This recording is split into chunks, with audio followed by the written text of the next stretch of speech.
I'd like to start this off by saying that I'm an absolute skeptic, to the point where I've always secretly scoffed about paranormal activities. But I can't explain this. I met my husband in a little dive bar that he was managing. We clicked instantly, and he's a very outdoorsy guy. We got together a couple times, then he officially asked me out on an overnight hike. I had a 10-month-old St. Bernard pup, who of course came with. We drove up way past Cougar towards Mount St. Helens and parked on the trailhead leading to Bolt Camp.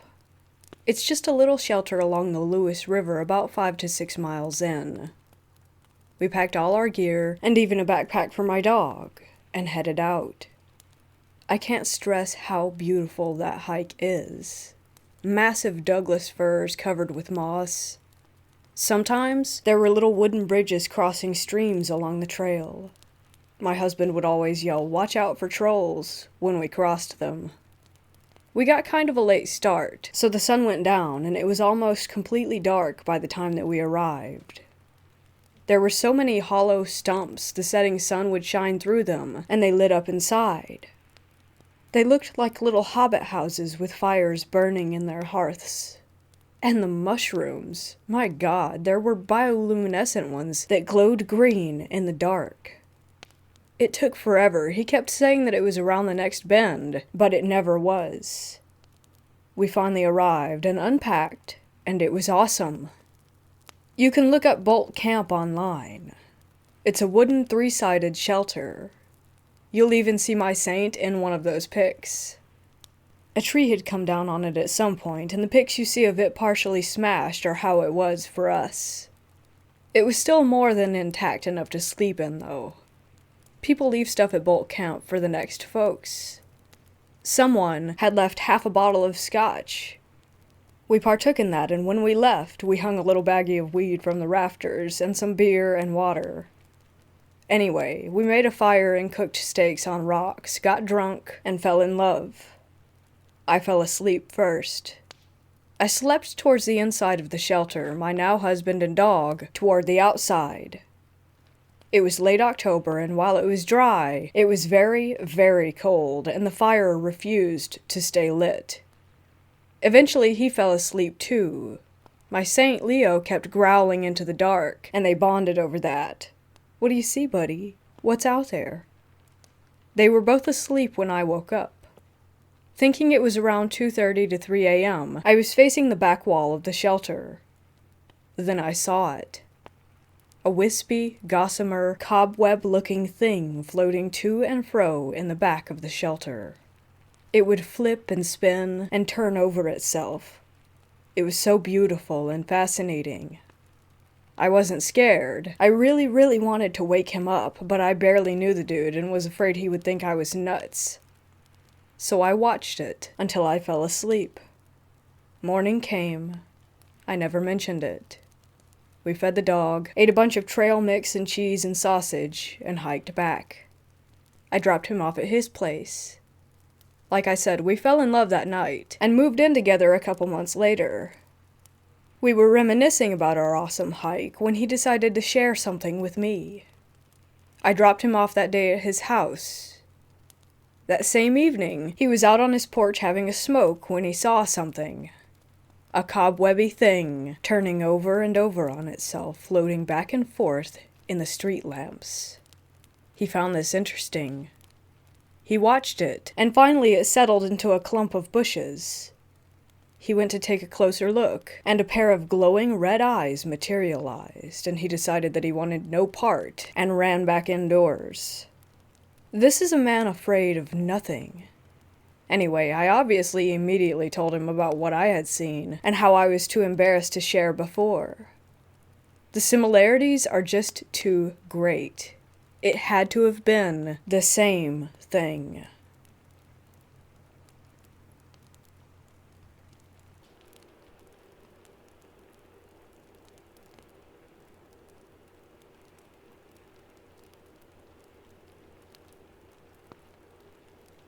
I was raised in a house that had a few spirits in it. My family are all skeptics and would always find a way to explain things. A few experiences, and then I'll get to the main story. 1. Our house had 3 stories, with technically 3 master bathrooms, 1 on each floor. The one on the main floor we used as an office. I would constantly hear someone walking around in the office at night, sinks turning on, toilets flushing, and occasionally taking. My parents would always say that someone was awake and making those noises, and the toilet and water running was just faulty pipes. 2. There would always be a shadow figure that would pace on the top floor.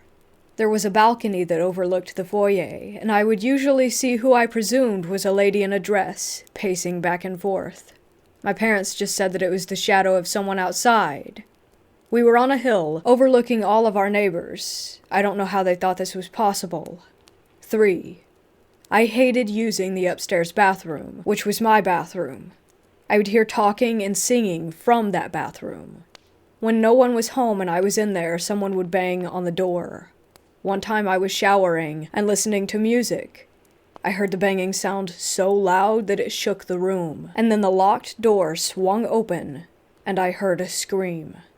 My parents said that my brother was pranking me, which is something that he never did. Anyways, on to the main event. My brother is about 10 years older than me. He was the only sibling living at home with me and my parents. He had the master bedroom in the basement. I was never really in the basement except for going to the garage because it was in the basement next to the bedroom. I always remember feeling uneasy down there, though. But I wanted a big room, so when my brother moved out, I begged my parents to let me have his room, and eventually they caved. I moved all my stuff downstairs, painted and everything. I loved it. I was talking to my brother about it one day, and he told me, "Watch out for the little girl who lives down there. She likes to laugh." I was shocked, as obviously he had to be kidding. My whole family besides me never talked about stuff like that. I just kinda giggled and shrugged it off. He was probably just trying to scare me. About a week after I moved into my new room, I had a friend come over. We were just laying on the floor next to the bathroom laughing when she had to go to the bathroom. She closed the door and I was just zoning out, when all of a sudden she goes, "That's not funny." I asked her what she was talking about, as I hadn't done anything. She said that she heard someone laughing right outside the door, but I didn't do anything or hear anything. She left freaked out, and I assumed that my brother had put her up to it since she liked him. A few days later, I hear someone in my bedroom while I'm in the shower. I call out thinking it's my mom, but I don't hear a response. I get out, and as I'm putting on my robe, I hear a little girl's giggle, and then, "Are you looking for me?" I freak out. I throw open the door to my room, but no one is there. I checked the garage and ended up setting off the house alarm so no one could have come or gone through the doors without everyone knowing. I run upstairs, and my mom is pissed that I set off the alarm, and I tell her what just happened. She told me my brother had a similar story when we first moved in, but that it was nothing. I called my brother and asked him why he told me to watch out for the little girl. He said that I was the little girl. He was kidding because, quote-unquote, you would always come downstairs and giggle really creepy. I never did anything like that. I told him that, and he got creeped out. I still would occasionally hear the little girl. I never saw her, but she did like to laugh and open the bathroom and closet doors. I named her Sarah. My brother called me up today and asked me about this. He asked me if I was sure that I never tried to scare him by laughing, and I told him no. He got really uncomfortable. I don't think he knows how to handle the fact that our house is haunted.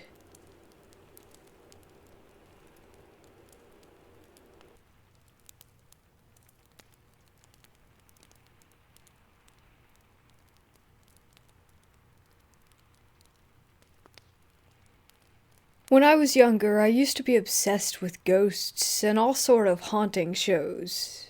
Now, I'd never particularly had a reason to believe that my house was haunted, but one day my brother came home claiming to have found $10 out of nowhere. I'll never know for sure if he was just messing with me, but after curiosity got a hold, I asked him where he really got the money from. Stupid me assumed maybe a friend? Perhaps he stole it from my parents' wallet? My parents never claimed to have been missing any money, however, something they definitely would have voiced being distraught about had they noticed that we had taken their cash.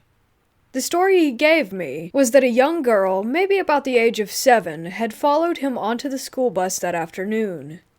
He had never met this girl before, and had never seen her around at school, but she decided to sit in the seat right in front of him. After riding the bus for a while, she started to talk to him. Nobody else could see her, according to him, and the other kids were giving him weird looks. Eventually, she handed him $10 with a note, and then subsequently got off the bus at the next stop. I immediately assumed that he was lying and laughed, of course. I asked him to show me the note, which he promptly retrieved from his room and passed me a tiny piece of paper. A shiver ran down my spine, as the note wasn't in his handwriting. It read, "I'll help you, but only this time," which I believe was in response to the fact that my brother was begging my parents for a Zelda charm bracelet for months, which they refused to buy him. Given that he had $10 now, he could just buy it himself, though. Of course, I was extremely intrigued by this, even if it sounded absurd. I suggested we make a makeshift Ouija board to see if we could contact anyone. So we wrote the alphabet on a piece of paper and grabbed a necklace to hover above the DIY board. My brother was interested too, so he decided it could be fun. Mind you, I was in 6th grade and he was in the 4th at the time, so any sort of movement from the necklace caught our attention and we immediately thought that it was a ghost. After asking a few questions, the necklace began to move and shake. Either my brother was really good at tricking me by slowly sliding the necklace across the board, or it really was something paranormal. We were able to get a name. Kate. After asking dumb things like, "Did you watch me complete the Shadow Temple in Ocarina of Time?" and getting a yes, me and my brother decided to stop for the night after starting to get creeped out. We never said goodbye before ending. Eventually, playing with the board would be a daily occurrence. We thought we'd made a friend, and truly believed that someone was talking to us. Me and my brother decided to take things a step further and try to record something. So we both got our tablets, placed them in front of our TV, and hit record. The first thing I asked was, if someone was here, move something in the room. There was nothing. Okay, well, maybe the ghost is shy? We decided to repeat the same question, but this time we said that we would leave the room and give it a minute. We went downstairs for 5 minutes, and when we got back up, our tablets had both fallen to the floor and stopped recording. Coincidence? I mean, things fall, especially when you're not careful at placing them. So we brushed it off. In December of 6th grade, though, things got really weird. I had started hearing voices in my head, claiming that they were the ghost I was talking to while playing the Ouija board. I got so scared one night that I had grabbed the Bible that one of my religious friends had gifted me, and would sleep with it. Eventually, I told my mom that there was a ghost telling me scary things. I won't get into detail, as some of it was a little graphic. She and my dad argued for a while about whether or not I was schizophrenic, and if I should see a therapist.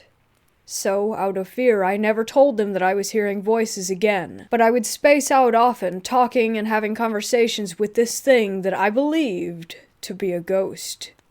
Eventually, I forgot about the ghost, and we no longer talked. I will never know what that voice was, if I was genuinely insane, or if they were just intrusive thoughts. I was just glad for it finally to have stopped. Nothing necessarily paranormal has happened to me since, besides my TV turning on randomly in the middle of the night, or feeling that someone was pushing my legs with some sort of unknown force every once in a while. I sum it up to just be my imagination playing tricks on me now, but I do still have this looming feeling that ever since I've played with that Ouija board, I have some sort of spirit attached to me, following me. Not a bad one, but just a constant presence.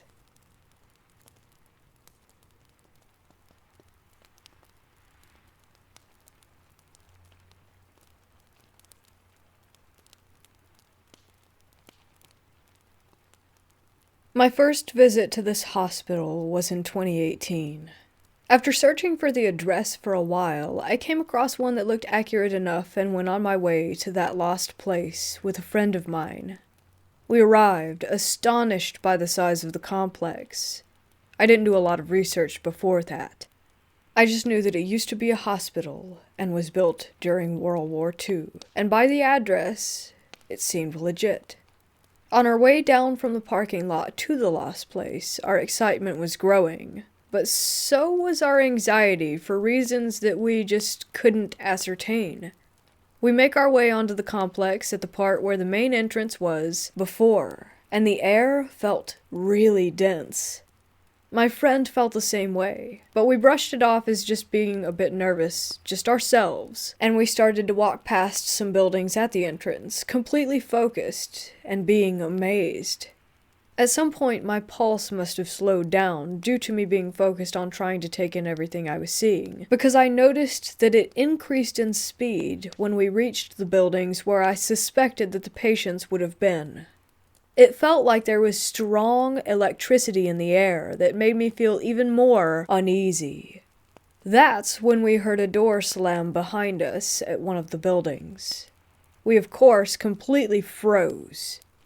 The sound came from a building that was pretty far away from us, and that sound was very loud. There was no wind at all that could have caused the heavy doors to slam like that. The trees weren't moving, nor did we hear anything else. Just one door that decided to slam shut on its own. We nervously chuckled and decided to move closer to the exit. I asked my friend if I should record this visit on my phone, and she agreed. We both turned on airplane mode and went on our way. Whether it was due to our anxiety, or us being too alert, or something actually being there, we would turn around or stop walking at the same time, asking the other if we had heard that sound. Sometimes the sounds behind us resembled soft footsteps. Other times we would hear silent whispers that we couldn't quite make out. At some point I began to question my sanity, but I knew that there had to be something there to make such specific noises, loud enough that my friend would also hear them, as I did.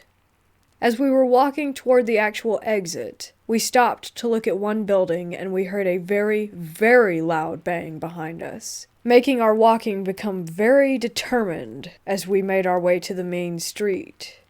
The bang was accompanied by other sounds that we couldn't define back then. Fast forward and both of us are at my place. We grab individual headphones and start to listen to the recording. And boy, was that some weird stuff. We both enabled plane mode before I hit the record button, but there were so many disturbances in the recording, distinct sounds like someone coughing, whispers, with clear vowels, that we couldn't quite make out the full words to. A woman's voice going, shh, breathing, and bleeps. I have to admit that we were freaking out a lot. I was almost crying because I found it to be so chilling. The thing that baffled us the most was the loud bang that made us leave. I swear to you, it wasn't there. At all. Not the bang on the recording that startled us so much that made us leave the place, but silent sounds? You can hear us being startled and agreeing to leave immediately, but no bang could be heard on that recording, and it's still not there.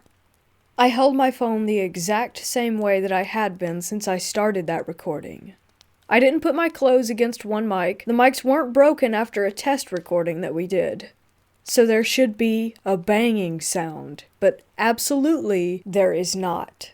And I have no clue why that is the case. That hospital is a really special place. From later experiences there, I have come to possible conclusions as to what kind of paranormal things occur.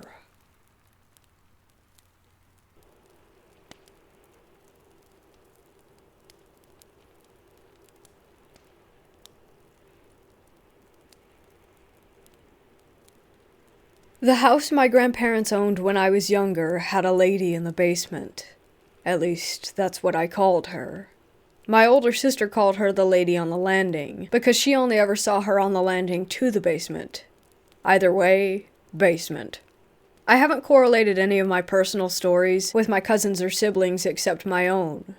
My aunt used to live down there, and I haven't dared to ask her about it because she had an experience when she was younger where she was physically lifted out of the bed by her ankles, and because of that, you can't even mention ghosts or paranormal stuff because she covers her ears and walks away. But that's another story for another day. Anyways, my personal stories. I'll try to keep them short and sweet. The first time I can recall seeing her, I was hanging out with my aunt, a different aunt than the one mentioned above. She and her son were in the house while my mom was working, and my grandparents were in Hawaii. Now, for some reason, she chose to bathe me in the basement bathroom, which was weird because there was another fully functional bathroom with a bathtub on the second floor of the house, as well as the shower in my grandparents' room. My cousin was expecting his friends to come over and play.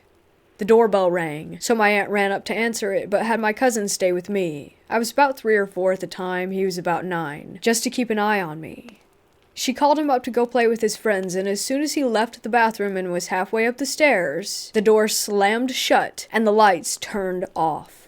Then, all of a sudden, I see this woman literally in the mirror facing me, but it looked like she was getting ready to walk out of it because she was getting closer. I, of course, start screaming. My cousin is on the other side of the door desperately trying to get in. My aunt comes flying down the stairs and couldn't get the door to open either. She kept telling me to unlock it, but I was stuck, frozen in terror. Finally, she gets the door open and sees nothing. She flips the switch on and gets me out of the tub, and nothing else was really said about it. Later that week, I was again with my aunt as my mother was working. I asked if I could sleep in Grandma's bed since they weren't there, and at the time, at my little size, that bed seemed humongous. She called them in Hawaii to ask for their permission, and they said it was fine. So I'm asleep in their bed, and I'm not exactly positive if it was a dream or an actual experience that had taken place. I was in the center of the bed. From there, you could see straight into their bathroom on the right side of the room, and then straight down the hallway into the computer room. Mind you, this is on the second floor now, not the basement. In this maybe dream, the bathroom light flipped on and I could see her again coming out of the mirror. It was like I was locked in place, but I could see down the hall in the computer room my mom sitting at my grandma's computer. I tried to call her, but it came out as a dull whisper. I tried over and over, but the sound just wouldn't come out. The woman actually made it out of the mirror this time, and got just a step out of the bathroom when I was able to get unlocked, and I ran down the hallway into the room where my mother was. Again, I don't think anything was ever actually said about this. Another time, maybe 2 years later, my mom and I were sleeping in the basement bedroom, and the closet doors were those full floor-to-ceiling mirrors. I saw her again, but my mom was within reach, and I woke her up and she saw this woman too, and grabbed me and ran upstairs. I guess a more adequate name for her would be the lady in the mirror, but I've been calling her the lady in the basement for what seems like forever. I know for a fact that the cousin from the first story saw her on a number of occasions. My sister saw her, my brother saw her, and a couple of other cousins when they would visit from out of state. It really only affected us kids. Over the past couple of years, I've asked my mother if she remembers it. My sister, my aunt that would watch me, and then her son and everyone is pretty much on the same page of, this was real. My mother's theory is that she was a family member from the past that just stuck with the family, and she didn't mean to be scary, she just was, because we weren't used to seeing that sort of thing. I asked my grandpa about it last week over text if he recalls me ever saying anything to him about her, and he replied, no, and I'd prefer it if you didn't. Now, here's the kicker. My grandma passed in December of 2018. I had not seen the lady in the basement since that particular house. They moved houses, hell, even moved states, and I never saw her in any of the other houses. Not once. But after my grandma died, I saw her in the house that I was living in that wasn't even close to the original house where I first saw her. Now I'm wondering if my mom's theory on her being a relative that passed and just was attached to us is even true, and that when my grandma passed, she followed her, but made her rounds to say bye? Because right after I saw her at my own house, I called my sister immediately and she freaked out because she had seen her at her house the day before. I haven't seen her since, and I pray I don't see her again. Half of me wants to write a letter to the new owners of that house from my childhood and ask them if they have seen her as well.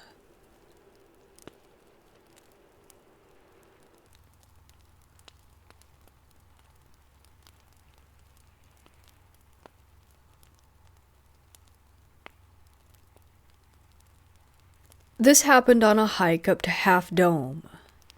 We had a campground about a 20-minute drive away from the trailhead, and the group was composed of me, an 18-year-old male, my uncle, a 32-year-old male, and my uncle's friend, I'll call him D. There were 2 girls with us, but they aren't relevant to the story. My uncle and his friend are both Christians, so there were no substances consumed that could induce the feelings I will be talking about. We get to our campsite, set up camp, and go to sleep after eating. We plan to wake up at 4 and start to hike by 4:30.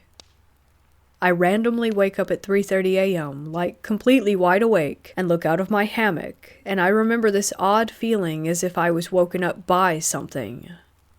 I remember looking out at the moonlit scene. The moon was very bright for some reason, and thinking to myself that it looks like a dream. I lay back in the hammock, but can't go to sleep, and end up waking up my uncle and friend at 3:50. My uncle asks me, "Were you walking around at night?" This is important, and I say no and ask why. He says that he woke up for some reason and could hear someone walking around, not like an animal, but a person. I say, weird, and we brush it off. We get to the trailhead around 4:30, and as everyone is unloading from the car, Dee says that he's going to use the bathroom, which there are a couple of before the trailhead. I walk behind him for some time before falling behind and waiting for my uncle, who forgot something in the car. The short, straight road from the parking lot runs directly into a T intersection with the road to the trailhead, and the bathroom is directly across from the intersection through a field a little. Those who have been there know what I'm talking about. We get to the intersection and wait for Dee to come out of the bathroom. We wait about 10 minutes before I go and check, and he isn't there. I get back to my uncle and tell him that. He says, "Weird, maybe he went back to the car or something," and we decide to wait a bit more. By 5:10, we begin worrying. My uncle goes to check the car while I wait at the intersection to make sure that we don't miss him if he went down the road away from the trailhead. My uncle returns and says he isn't there either. We decide maybe he went up the trailhead without us for some reason and walk up in there for about 10 minutes. He isn't there either. We're kind of baffled now because there are no other logical places he would go. I decide to run back and check the car and the bathroom again. I meet him halfway before I get to the intersection. He is sweaty and disheveled with a weird look in his eyes. I say, "Where have you been?" He says that he went to the bathroom, and when he got back to the intersection that we weren't there, and that he just assumed that we went to the trailhead and started walking, and then met me. I say, "What do you mean? We waited at the intersection for over half an hour and checked at the car, bathroom, and trailhead, and you weren't there." He says, "Well, I don't know. I went to the bathroom." He then asks me where my uncle is. I say at the trailhead, and he asks me again. I tell him again and note that it was weird that he was asking me twice. As we were crossing the bridge to the trailhead, he sees a light off the riverbank and exclaims, "Oh, maybe that's him," and I just look at him and keep walking. I thought his behavior was very strange, like he wasn't thinking straight. We finally get on with the hike, and it goes by as normal, except that we seem to keep losing things, such as my uncle's small red flashlight, one of the girls' gloves, a water bottle, etc. It's like we simply just forgot about the items and couldn't remember where we possibly could have left them. On the way back, it got dark, and we turned on our flashlights, and as we near the end of the hike after the 2 waterfalls, it begins to seem as if we've been walking for too long. My uncle also confirms this, asking me, "Doesn't it seem like it's taken way longer to get back?" I say, "Yeah, that I was just thinking that."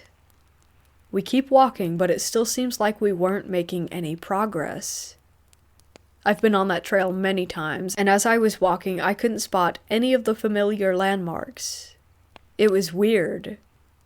There was this odd feeling in the air, sort of a slight menacing sensation. It's hard to describe. I remember thinking, it feels like the woods are alive. We remark 3 more times about how long the hike is taking and start to laugh at it because it felt so ridiculous.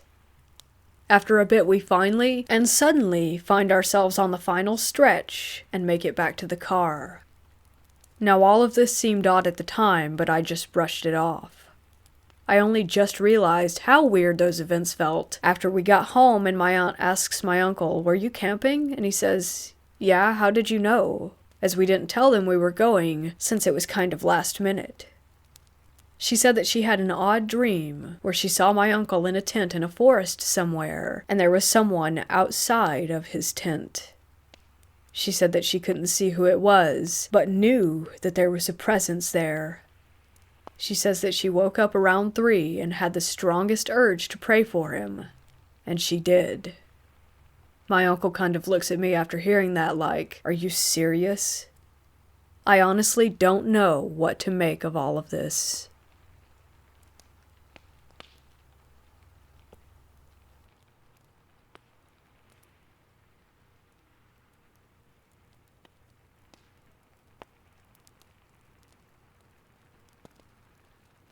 I was a senior in high school, and I always hung out with my sister, who was 5 years older than me, and her friends. That night it was us siblings, her best friend H, who was the same age as my sister, and our friend G, who was about 20 and enlisted in the army. We thought it would be a great idea, since it was close to Halloween, to play with a Ouija board for the first time. We got a Ouija board and decided to turn off all the lights in the house and light a few candles to really set the mood. So we sat on the floor of the living room and started our little game. I was sitting between H and G, across from my sister. It took a while, but we finally got a response when G asked if anyone was there. The planchette slid to yes. We kinda giggled because we thought it was one of us. But then it started spelling out Mama. My sister and I immediately go pale and make eye contact across the board. Our grandmother had passed away next door, about a year prior to this. Before we could ask another question, the planchette spelled out the word love. We still weren't convinced. A little spooked, but not scared. G then asked the board, "How many children do you have?" And the planchette slid to the number 2, which is the correct number of kids that our grandmother had.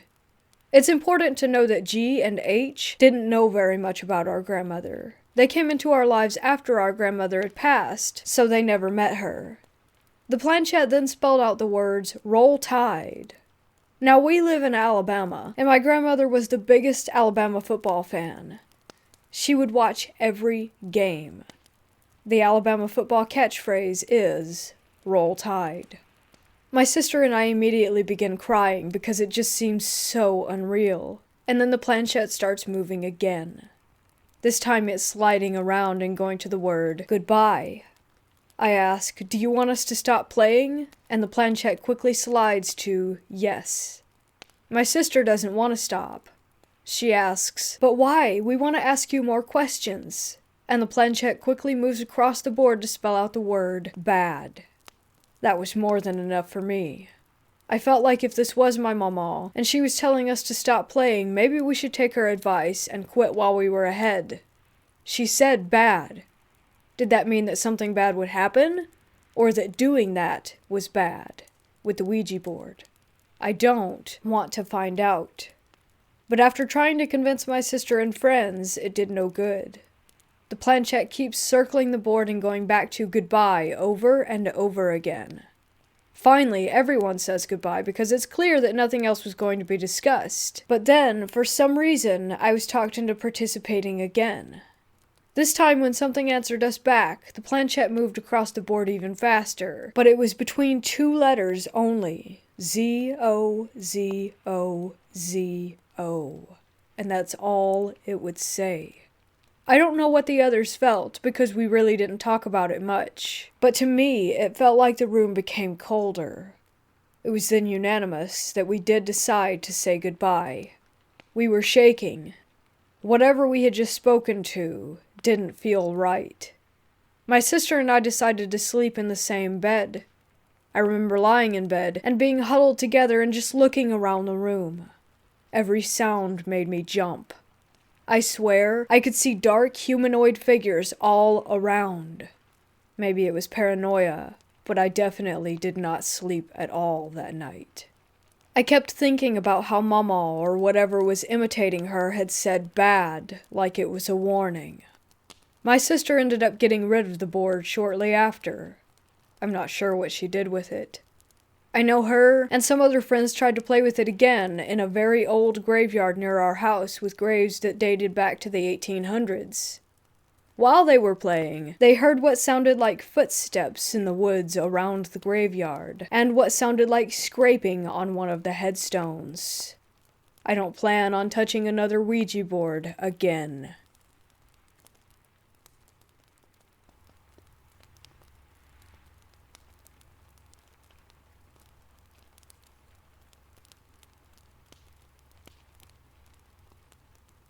So the area is deep in the Monongahela Forest in Virginia. I was doing some hiking there alone, trying to explore the new area, seeing what's out there. Everything was going pretty smooth in general, except for one occurrence that had gotten me blown away completely. By the way, I'm a 37-year-old male, been hiking in forests and mountains many times, never had an issue.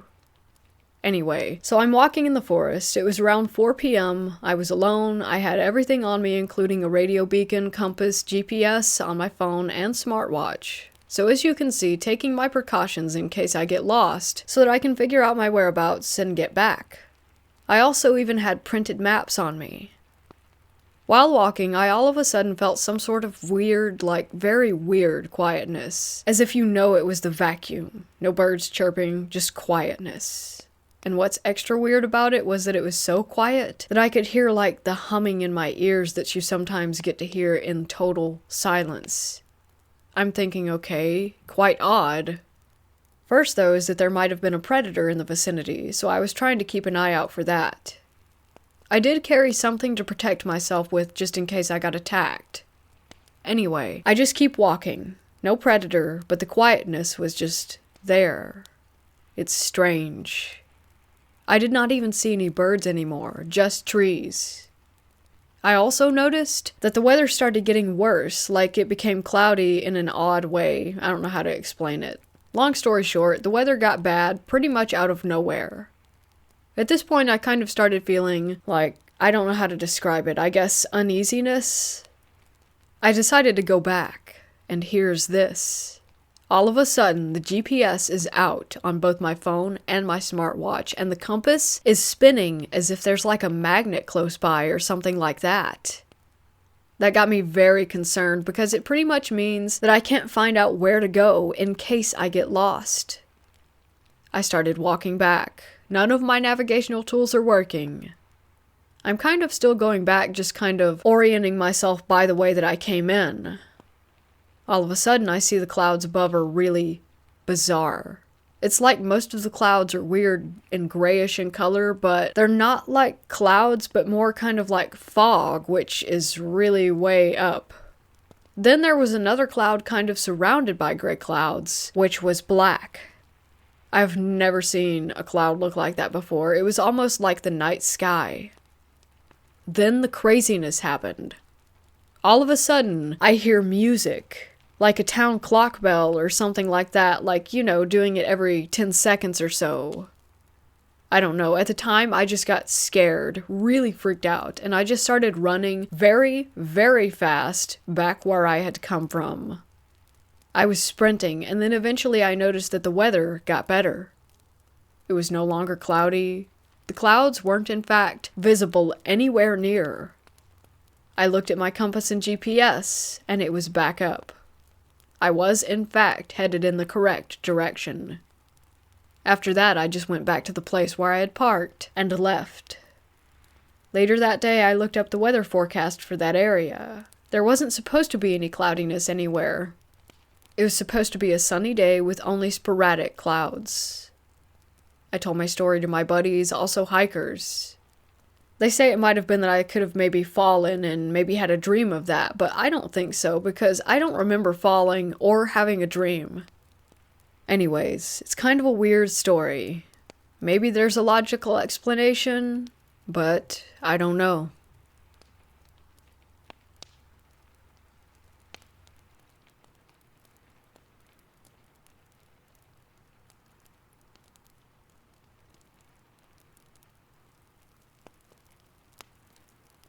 Since childhood, I've had my fair share of paranormal experiences, especially while sleeping.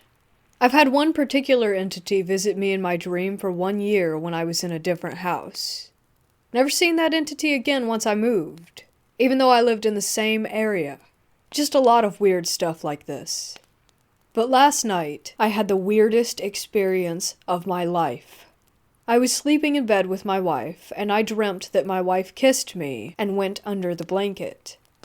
I woke up and sat on the bed with my lower body covered with a blanket. I checked on my wife, but she wasn't in the bed. That was so strange. So if my wife was not in the bed, then who kissed me? While I'm thinking about this, realizing that my wife was outside in the living room, something started moving under the covers. It was like a snake or a tentacle that started wrapping around my legs. I kid you not, I was freaked out, and at the same time I was very calm because everything was smooth and non-aggressive. It felt like something were cuddling my legs. I slapped myself to make sure that I was awake, and I was, white as day. Holy smokes, I thought, this thing is moving and cuddling in the sheets, and it was bloody real. As the thing moved from my thighs to my shins, I literally saw the blankets move with it. Then I freaked out a little more, but not enough to stop it. I couldn't help myself, I was still curious.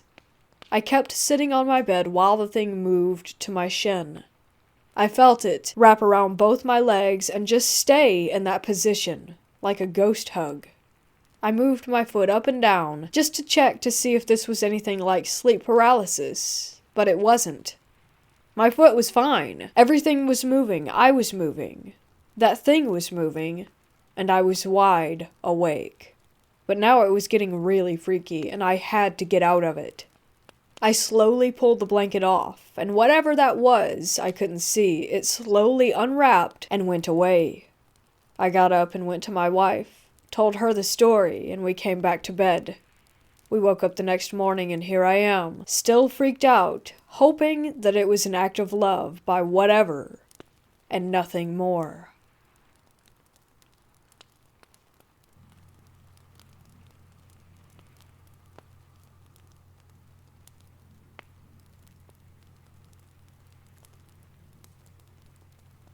I was with my niece, who's on her high school soccer team and is taking it pretty serious and attempting to get some kind of scholarship out of it. I'm pretty healthy, but don't really work out too much. Something I often do is run and hike. I live in Kentucky, not in a rural part, but there is a state park near my house that's about 6,500 acres, so it's pretty secluded and densely forested. There are some really nice trails that allow you to run for a good chunk and then hike for a bit to split up the long bits of the trail that are flat. She decided to tag along with me today for a quick 3 or 4 mile run. It was raining, but nothing too heavy, kind of a spitting rain.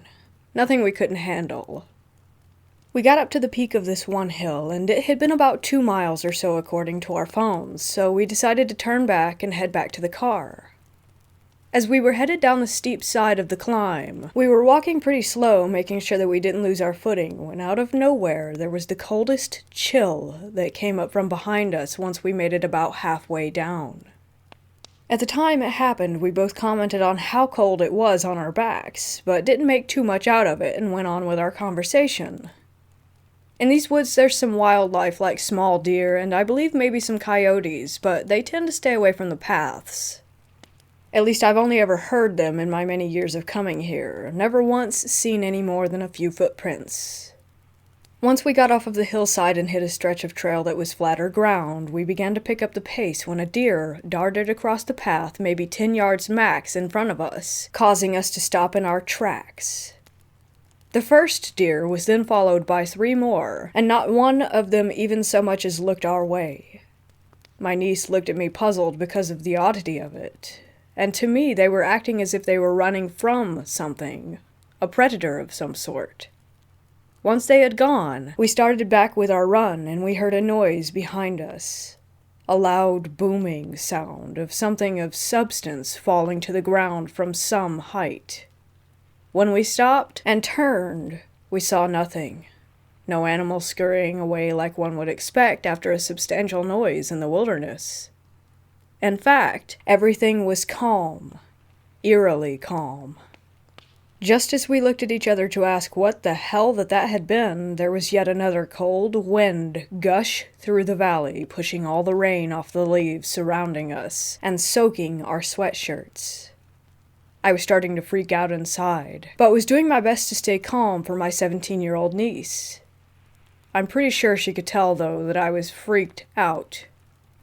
I tell her, "Come on, let's get to the car." And we take off again, and there was a man leaned up against a tree on the side of the trail, dressed in a black suit with a white button-up shirt on. His collar was opened, but he had a tie on, sagging like a tired businessman on the way home from a long day. It startled me at first.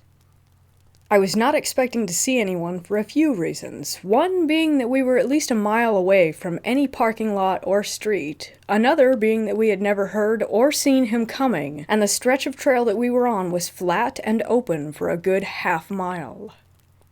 I got over to put myself between the man and my niece as we jogged past him. When we did, I looked him in the eye and gave him a "how you doing" nod as we went along. He was sort of pale. His eyes were very white, but his irises were ice blue. Everything I saw from the quick look that I got close up looked to be clean-cut and proper. I did not notice a speck of mud on him anywhere, and the two of us had it caked on the bottom of our shoes and even on the back of our pants and shirts from kicking it up on us as we ran.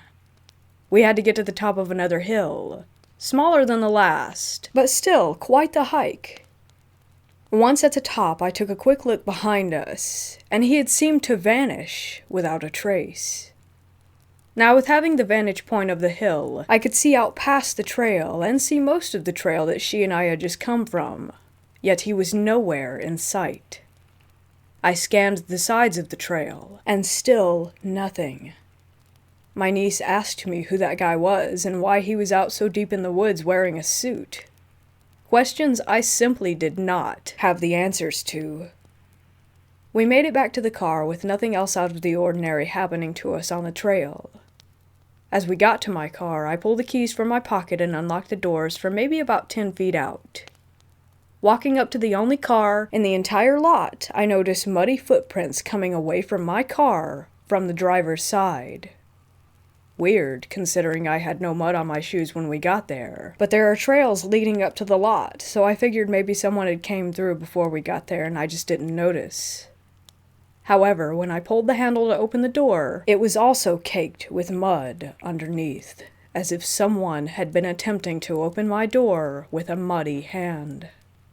Nothing more occurred, but the whole encounter leaves chills covering my body the more I think about it.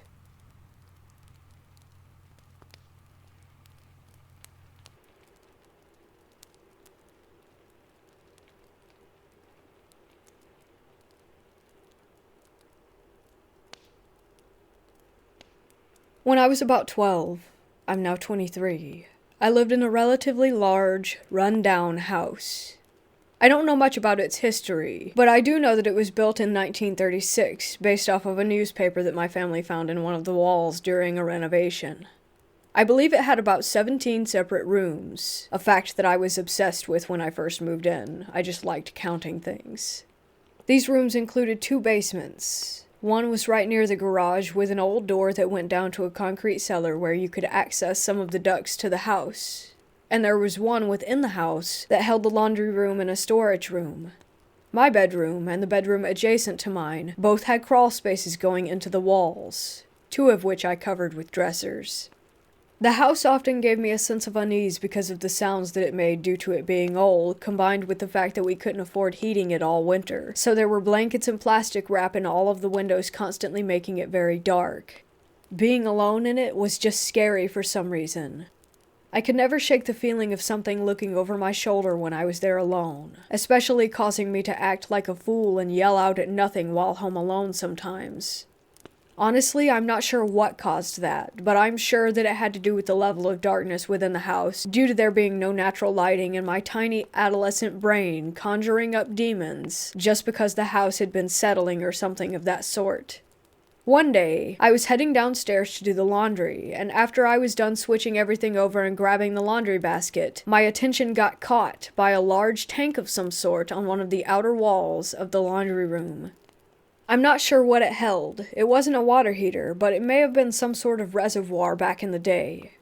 It was very, very dusty, since no one ever went near it or touched it at all. Covering the tank this time were dozens of handprints, small to large, and also ones with much longer fingers than a normal hand.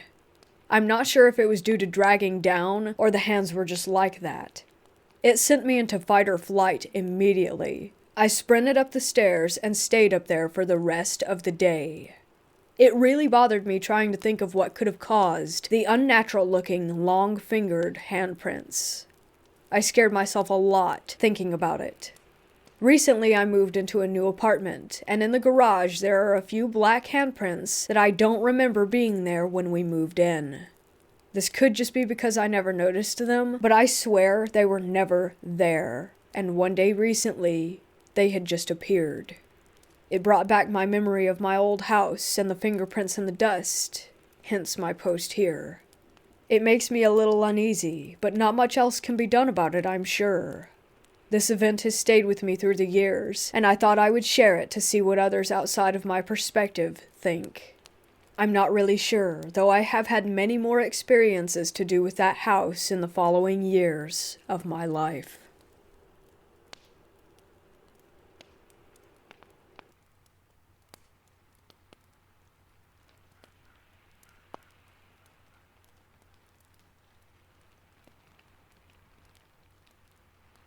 If you lived in Canada, then you know that there's a lot of countryside out here, along with forests. Most of the abandoned buildings you might come across are found there. I was 16 when this happened. I grew up mostly in the rougher part of the capital. Yes, even Ottawa has its tough spots, and one is known as Vanier. While it's no Detroit, it's still where most of the poor, along with other drug addicts and homeless, live and stay. I've been through plenty of stuff that a lot of people would say is scary, but this is something that still to this day, at 21 years of age, does not sit well with me. I was with my buddies at a warehouse of sorts. It was pretty deep in the forest. We were drinking and talking when one of my friends brought up the old story of a haunted farm near that spot. He went on about how the guy who got him in brought him there to scare the crap out of him. I want to add that when they went, he did confirm that his friend was the one who was messing with him, but he still said that something was off about it, so we started making jokes. And then I made a joke that got him really serious. I think I said something along the lines of, "There's a ghost in there with Betty White making a porno." He then looks me in the eyes and tells me, "No, something is messed up in there. I don't care what, but I felt it." Me being the jerk that I am, I joked about how he was being a wuss and that the only things you really have to fear is fear itself. He then convinced me to go to this haunted barn. In retrospect, I should have just shut up right there and then. Next thing I know, we're heading to the barn. We get there, and it's me, my friend, plus this guy that I don't really know, but he was with the group. We walk in, the three of us. Me and the other guy start loudmouthing, right? Wild stuff like, "Hey Casper, what's poppin'?" and "First spirit that comes out gets bopped on sight." I'm not joking when I say that we get halfway in when these heavy doors shut on us. Those big barn doors, the old ones that took some effort getting them open in the first place, let alone having them swing closed like that. We go to push them open only to find out that they were stuck. So we immediately turn to my friend and start grilling him over trying to trip us up over some fake ghost crap, while Random that was with me starts turning on his flashlight on his phone. I'm asking where our mutual friend is, who I thought was helping him, until I noticed my friend is straight tearing up, which causes me to start freaking out. And I mean freaking out. I'm banging on the door, trying to get homeboy to help, while big homie is acting like a statue. I get a weird feeling on my shoulder. I start to freeze up, and all I hear to my side is scared, as if it were some kind of taunt. I spin around, seeing the same scene as from when I had started freaking. The guy pushing on the door, my friend staring off into nothing. As I'm asking if anyone heard that, the guy pushing the door starts spazzing, saying something in Spanish, I think. I grab him, telling him to calm down, while he's giving me this look like he just got shot. I'm sitting there trying to snap him out of his funk. Then my friend starts ramming into the door over and over really hard. I thought he was going to hurt himself. It was dark. I can't tell exactly what was being thrown around, but I can tell you that a lot was going through the air. We just started hearing crashes from all sides. I even got hit with something. I still have a scar to this day on the left side of my chin and my left shoulder. Then, the screaming. It was like 3 chicks were getting cut up. It was awful. I won't lie, I'm not going to act tougher than I am. I started passing out for the first time, being the most bizarre feeling. My friend grabs me and the random guy, both of us not seeing that he did get the door open. When we got out, I threw up, while the random dude said something that I didn't catch and then just took off. My friend and I looked at each other and started walking back. The entire way he was explaining that he had no part in this. He kept swearing it up and down. I kept ranting about how that this was impossible, and that there was no lock on the door, so how was it even locked? And that caused him to freak out more. I had to go to the doctor to get stitches for whatever it was that flew into me while we were in there. When I told the doctors what happened, which I had to say what happened, but really I should have just made something up, because it could have been anything. And when I told them what did happen, they looked at me as if I were crazy upon my explanation. They actually made me go and see a shrink for a bit, due to my outlandish claims.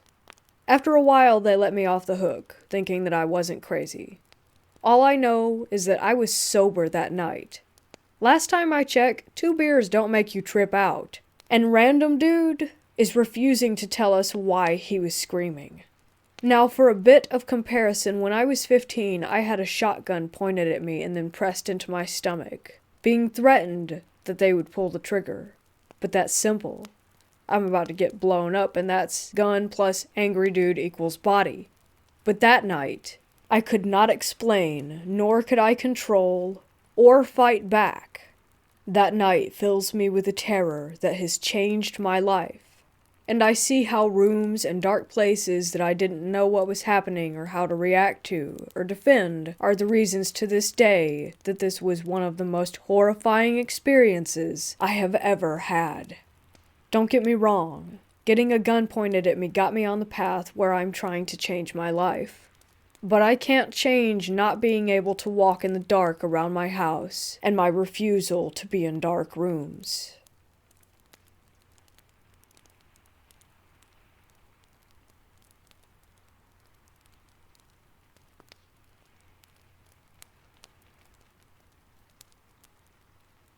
When I was a child, my family often spent the weekends or the holidays at my grandmother's house. As a typical traditional Malay house, the house was made out of wood and was quite huge. Not a surprise, since my father does have a lot of siblings, 9 of them.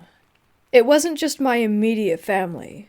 Most weekends or holidays, even my uncles and aunt would be there too, along with their family. Sometimes there would be around 50 to 70 of us inside that house. It was truly one of my fondest memories, where the entire huge family would sit together to have dinner or celebrate birthdays or whatever. One day, my grandmother fell sick. The doctor simply told us that her health was deteriorating since she was quite old at the time, but that she required no hospitalization. my dad and his siblings all made up their mind that my grandmother should stay with them. Every month, she would stay with a different one of her children at their house. I remember she stayed the most at my house, since it was the biggest at that time. I was happy, since she was a great storyteller and a great cook. In the meantime, my father and uncles hired a nearby neighbor to take care of and clean my grandmother's house every once in a while. Unfortunately, her health continued to decline. She told my father that she wanted to stay in her old home. At first, we didn't like the idea with her being alone in that house, especially with her declining health. After much discussion, my eldest uncle decided to build a house directly in front of my grandmother's house for him to stay in. In the meantime, they would rent a nearby house so that he or my cousins could visit her every day. My father and his siblings also agreed to hire a nanny for my grandmother so that she would never be alone. Fortunately, despite no one having been staying in the house for about 2 years, it was relatively clean. It had been almost a week since my grandmother returned to her own home. The weekend was coming, and my father decided to bring back the tradition of staying at my grandmother's. That Friday night, around 2 of us were there, and that night strange things began to happen. The first to notice that something was off were my cousins. They were all the daughters of Dad's youngest sibling. They were always cheerful, but at that time, I remember their faces almost always looking terrified. I chalked it up to them just being kids, which was ironic since I was only around 10 myself at that time. Then, as I walked past their bedroom, I heard through the thin wall that the girls complained to their parents that they had noticed a few shadowy figures, which had been all over the house. My uncle tried to convince them that it was just their imagination. I decided not to care much. I was too tired and sleepy. That night, while I was sleeping, I remember waking up and staring above and seeing something terrifying. Just so you know, a traditional Malay house rarely has a ceiling. The house beam was exposed, and you can see the inside layer of the roof. During my sudden awakening, I saw something like a shadow sitting on the house beam. I had to rub my eyes to see, and after a while I began to make out what it was. It was some sort of creature or something. Am I still dreaming? I thought to myself. I was utterly terrified. I could see the creature, but it was like my brain failed to see exactly how it looked. Sometimes it would look like a lion, then a crocodile, then a huge bird or some other kind of animal. And then it looked at me. All I could remember was its huge red eyes and a wide grin filled with fangs. I tried to scream, but my voice stuck at my throat, and my body felt stiff, as if I were paralyzed. All I could do was slowly pull up the blanket and hide my body underneath it, and force myself to go back to sleep, hoping that it was a nightmare. The next day, as I sat alone at the stairs, trying to get rid of the memories of what happened, from the corner of my eyes I could sense that someone or something had been peeking out from the toilet area looking at the living room. It appeared to be a child, or was the size of a child, with pale, gray skin. Another time I was sitting in a chair in the living room. At first I thought it was just my imagination, but it happened throughout the day and the night. That same child. Then I heard my aunts talking with each other. It turns out that I wasn't the only one who had noticed it. The entire family had seen it too. Or rather, we could only see it through the corner of our eyes. When we all turned to look at it directly, it disappeared. Some decided to check it out themselves, and yet nothing would ever be there. My uncle quietly told us that when a house was abandoned, there will always be something that will live there. That house had been abandoned for 2 years before, so obviously something had moved in, and we were all simply intruders. He told us that if we didn't bother them, they wouldn't bother us. That night we all prayed together, as well as recited some holy prayers. Yet I could still see the little stalker, and I could begin to notice a few shadows around the house that did not belong to the furniture or to the other people living there. Worse for me was at night. I woke up again, and this time the thing was already grinning at me with what I assumed a hand or finger poking at my cheek. It didn't feel solid at all. It felt more like a cloud of smoke. Again, I tried to scream, but my body felt stiff. Like before, I could only slowly pull my blanket to cover my head and force myself back to sleep. I never dare to sleep at that house ever again. Anytime we ever went back to my grandmother's house, during either weekends or holidays, I simply stayed at my uncle's house that was right in front of it. Yet every time I entered there, I could still sense the small figure poking its head out from the bathroom wall and the shadows that would be moving around. My grandmother passed away around 8 years ago, and since then we never have had reason to stay at that house. Now, the house was downsized while I was at university, yet it still has the original layout of the lower area. They only actually got rid of the upper area. I asked my father why not simply demolish the entire building. He then told me that even getting rid of the upper area was difficult. Workers were pushed by nothing, and electronics and engines would always malfunction. In the end, they decided not to touch the bottom area and just continue to use it as storage.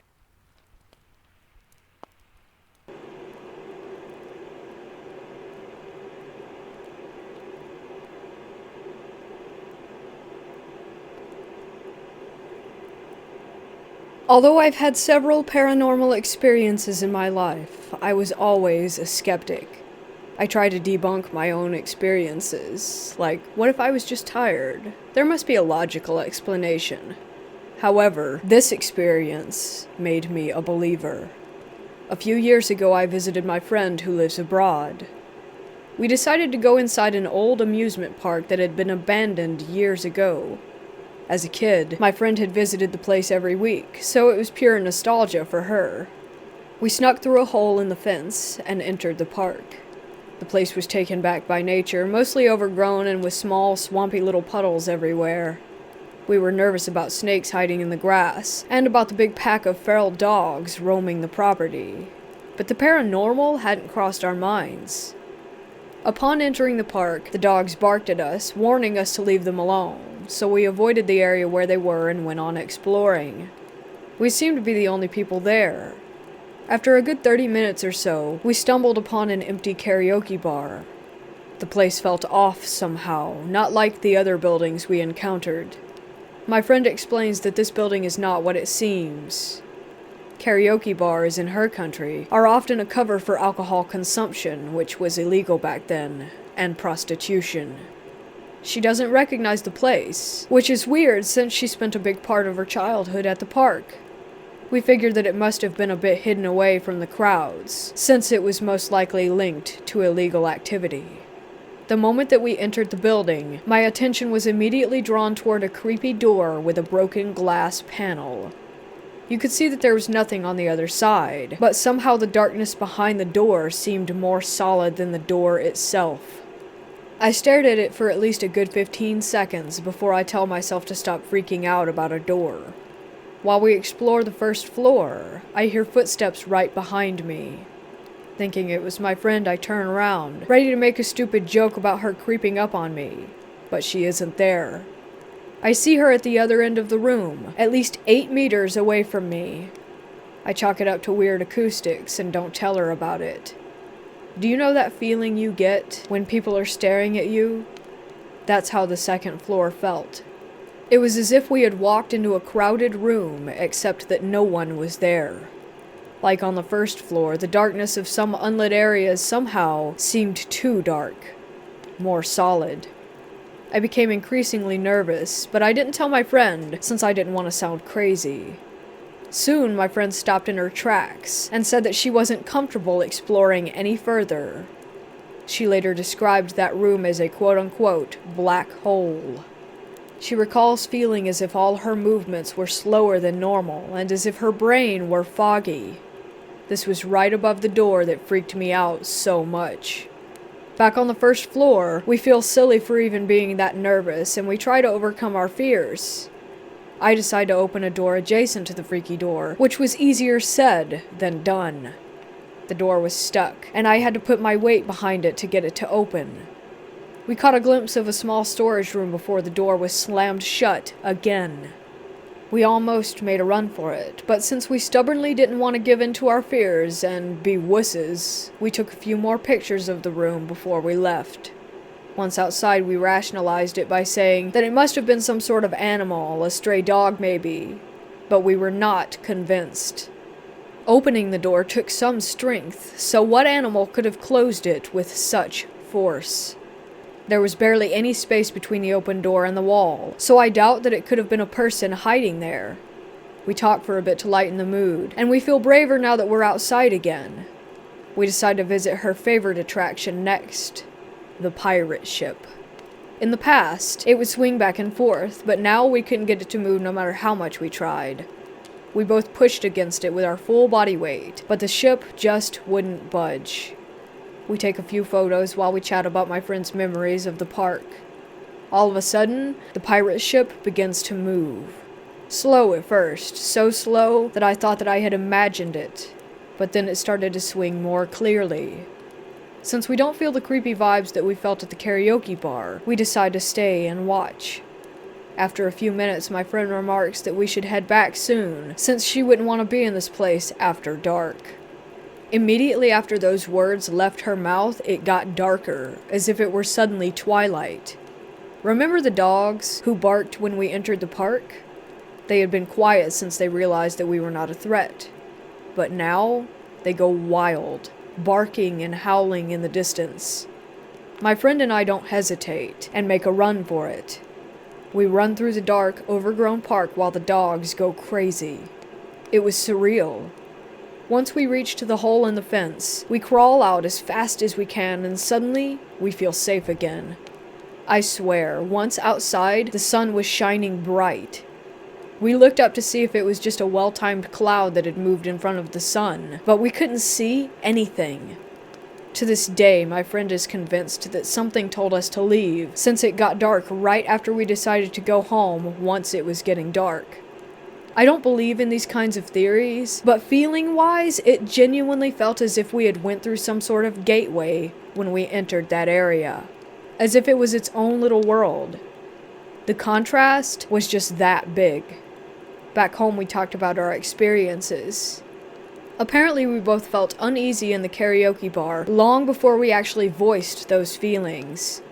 I told her about the creepy vibe I got from the door, and showed her a picture that I took of it when we first entered the building. She tells me she felt the same thing, and took a picture just before we left. Upon comparison, we realized that the door is cracked open a little bit in my photo, but in hers, it's half open. These photos were taken 5 minutes apart, and it seems very unlikely that someone snuck in to open it while we were on the second floor. The dog pack was in a different area of the park, and there was no wind that day. I don't have an explanation, but given our other experiences at the park, this creeped me out even more. Like I said, I have experienced strange things in the past, but nothing like this. In the hour that we spent at that park, I went from a skeptic to a believer. I would love to go back someday and see what happens.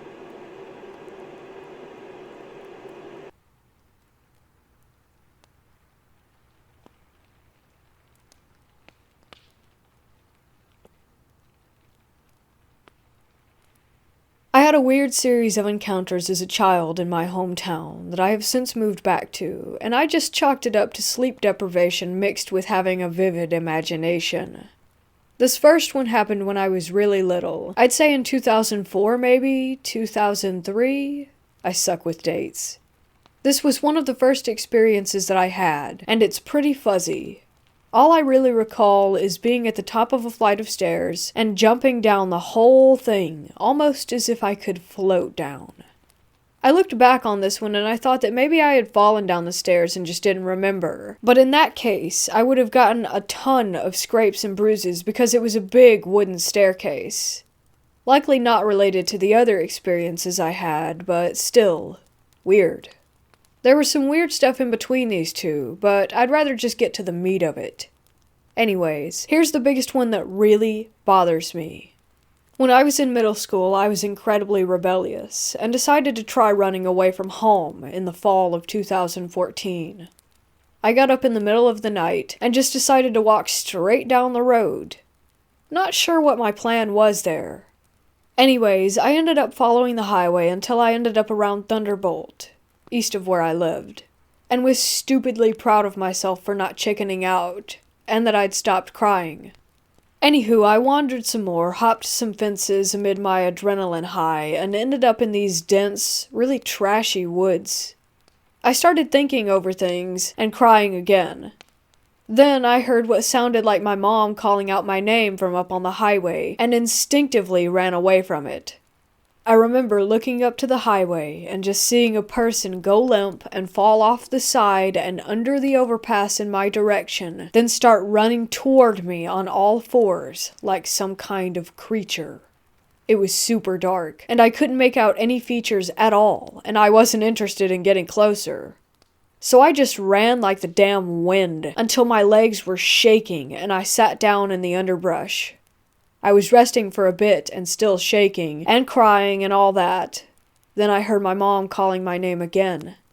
It sounded like it was the exact same volume, like it was from the same distance away. It almost sounded like a mosquito buzzing super quietly in my ear. I passed out for the night and then found my way back home in the morning. I thankfully ended up getting home safely, and all I got was bars on my window scolding from my mom, and a sandal to the head.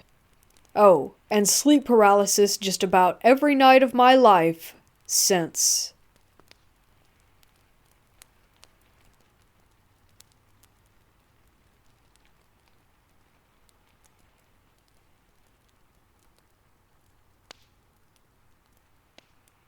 When I was 3 years old and living with my mom at the time, we bounced around a lot from house to house.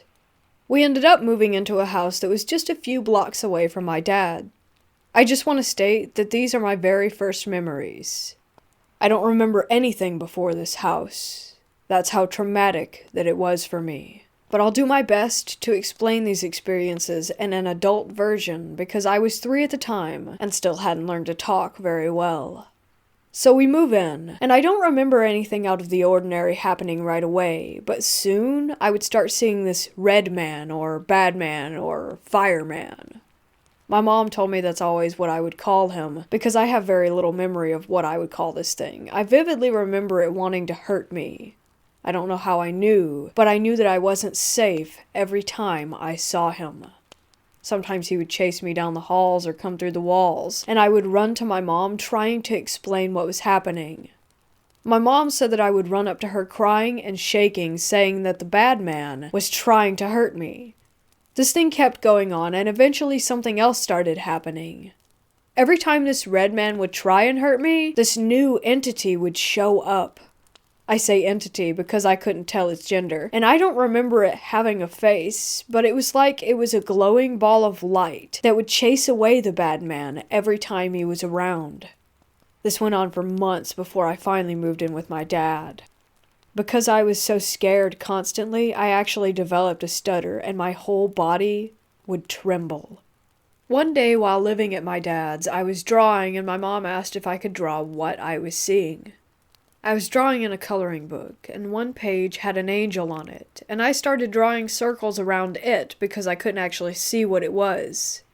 In my mind, it was just a big ball of white energy. I'm not Christian and don't believe in angels or demons, but I do believe in negative energies and positive ones that could maybe manifest into ghosts or spirits. So at this point, I had permanently moved in with my dad. I went to speech therapy for a long time to fix the stutter, and now, even to this day, my hands shake. Apparently, it's called trauma tremors. After moving in with my dad, my mom and brother, who had never seen anything weird like I did, just saw my reactions to it. Both started experiencing things. Not as bad as what had happened to me, but still creepy as hell. My mom would start to hear the piano play, and my uncle play the piano, so she thought that it was him playing it, until she walked over there and realized that no one was in the room. My brother would see shadows and lights turn off by themselves, but that's all that really happened to them. My mom eventually moved out of that house because too many things were going on and she really was getting creeped out. Me and her moved into a trailer, and the first night there, I was laying in bed with her, and I was apparently staring into the bathroom. I don't remember this, but my mom does. And she asked what I was staring at, and I said, "There's a man standing in the bathtub." And she then asked, "Is he a good man or a bad man?" I said, "A good man," and went to sleep right after. We later found out that the owner of the trailer before us was an old man who had died. Ever since then, I've never seen any paranormal things, but I can still sense if houses have good or negative energies. Believe this story or not, but it was very real to me and has permanently given me a tremor. When I was older, probably around 7, and could fluently speak, my family asked me if I remembered what had happened at the house. I guess they thought that I forgot or had made it up, and I told them the story in astounding detail, and it freaked everyone. Me and my mom occasionally talk about this from time to time because we still don't know what had happened. We just know it did, and that it was messed up.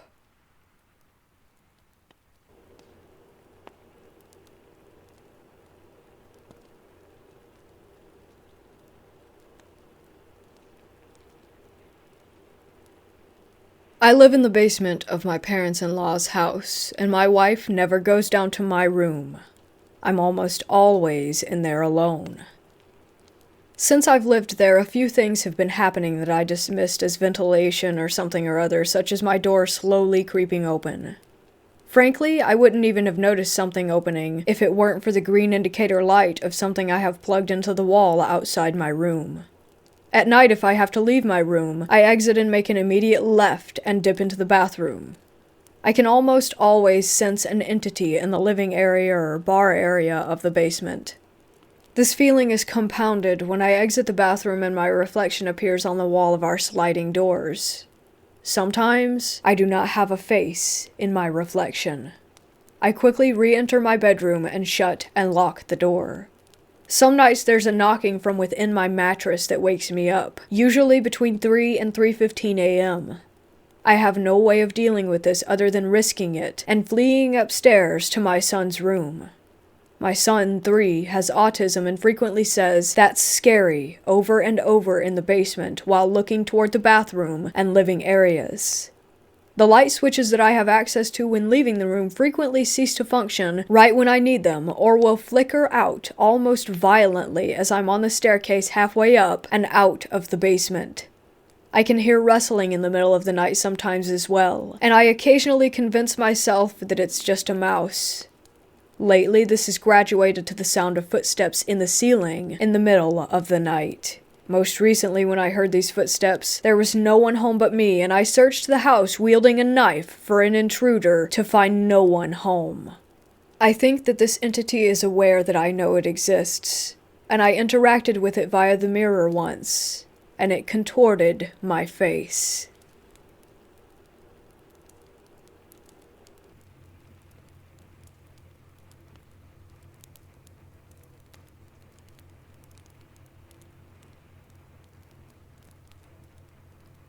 A good buddy of mine, Andy, and I went for a hike around our local quarry.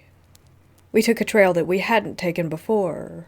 It had really awesome lookouts and a crazy graveyard that we walked by. It was super cool. We also hiked around to this other awesome spot with big rocks to climb. Then we decided to head back to the car. As we were walking back, Andy said that he felt like he had just walked through a giant spider web on the trail, but he couldn't see or feel any strands to pull off. I said, "You just went through a portal," jokingly. He said, also half-jokingly, that he felt like he might have. Then he said that he started feeling a weird static electricity. This was strange because I was feeling the exact same thing. We were walking, and seriously, it felt strangely just intense with jolts of energy going through both of our bodies. Our plan was to take a break at this cool wooden deck down by the quarry water. It was about halfway back to the end of the trail. The plan was originally to chill there for a minute and listen to music on the water, but after that happened we were freaking out and wanting to see if we could feel that same electricity again, so we went back the way we came and actually took another way back to the trail. We didn't feel anything this time. We had walked just far enough to kind of dismiss what had happened, but then we got back to the same spot where it had happened before. As soon as we started walking up the trail, all of a sudden it was like everything got so quiet, and it felt like we had walked into a cloud of energy that was even stronger than before. There was even an audible buzzing sound in our ears. It seriously made both of us stop in our tracks and say, "It's happening again." But this time, it was not a very good feeling. Like, I've never had a feeling of, "do not go that way," that intense before. We turned right around and walked the heck out of there, spooked as hell.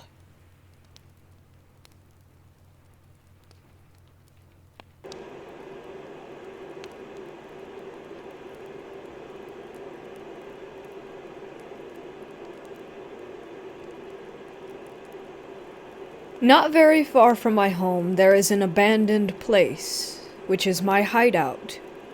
I honestly don't know what was in the place before it became abandoned. The place is a rather small, probably like 40 by 20 meter fenced off, overgrown field with just one building. I can't tell what the building is either. It's a really small, house-like place with no windows and one locked door. The field itself has a small, short sidewalk that has been taken over by nature. There's also a small hill in the field. You can tell that the place hasn't been visited for a really long time, because the grass in there is quite overgrown, and the house, fence, and path all have plants growing all over the place. Since it's currently spring, a lot of the foliage is growing and blooming, and there were some wildflowers in the area as well. Today I took some scissors and went to the area with the intent of picking some flowers to make a cute bouquet to put in my home. As soon as I entered the area, something felt off, and I suddenly became paranoid. I ignored the feelings, since I have mental illness which causes me to have random paranoia at times. Keep in mind, though, that it doesn't cause hallucinations. It was still unusual for me to feel paranoid there, because I would usually go there to relax and be calm. It's basically my safe spot. I went on to look around and pick some flowers, but then I heard some footstep-like noises behind me everywhere that I went. I brushed it off again, assuming that it could have been an insect or a small animal like a hedgehog or a rabbit. I felt like I was being watched the entire time, but again, I assumed that it was just my random paranoia. The thing that scared me the most happened when I was about to cut a big, white, pretty flower. The only one of its kind in the whole area. As I was kneeling down to cut it, I suddenly felt a human presence behind me. This caused me to jump up, drop my bouquet out of shock, and yell out, "Whoa!" and turn around. To my surprise, nothing was there. I was very confused, since the presence felt awfully real. I picked up my bouquet and went home.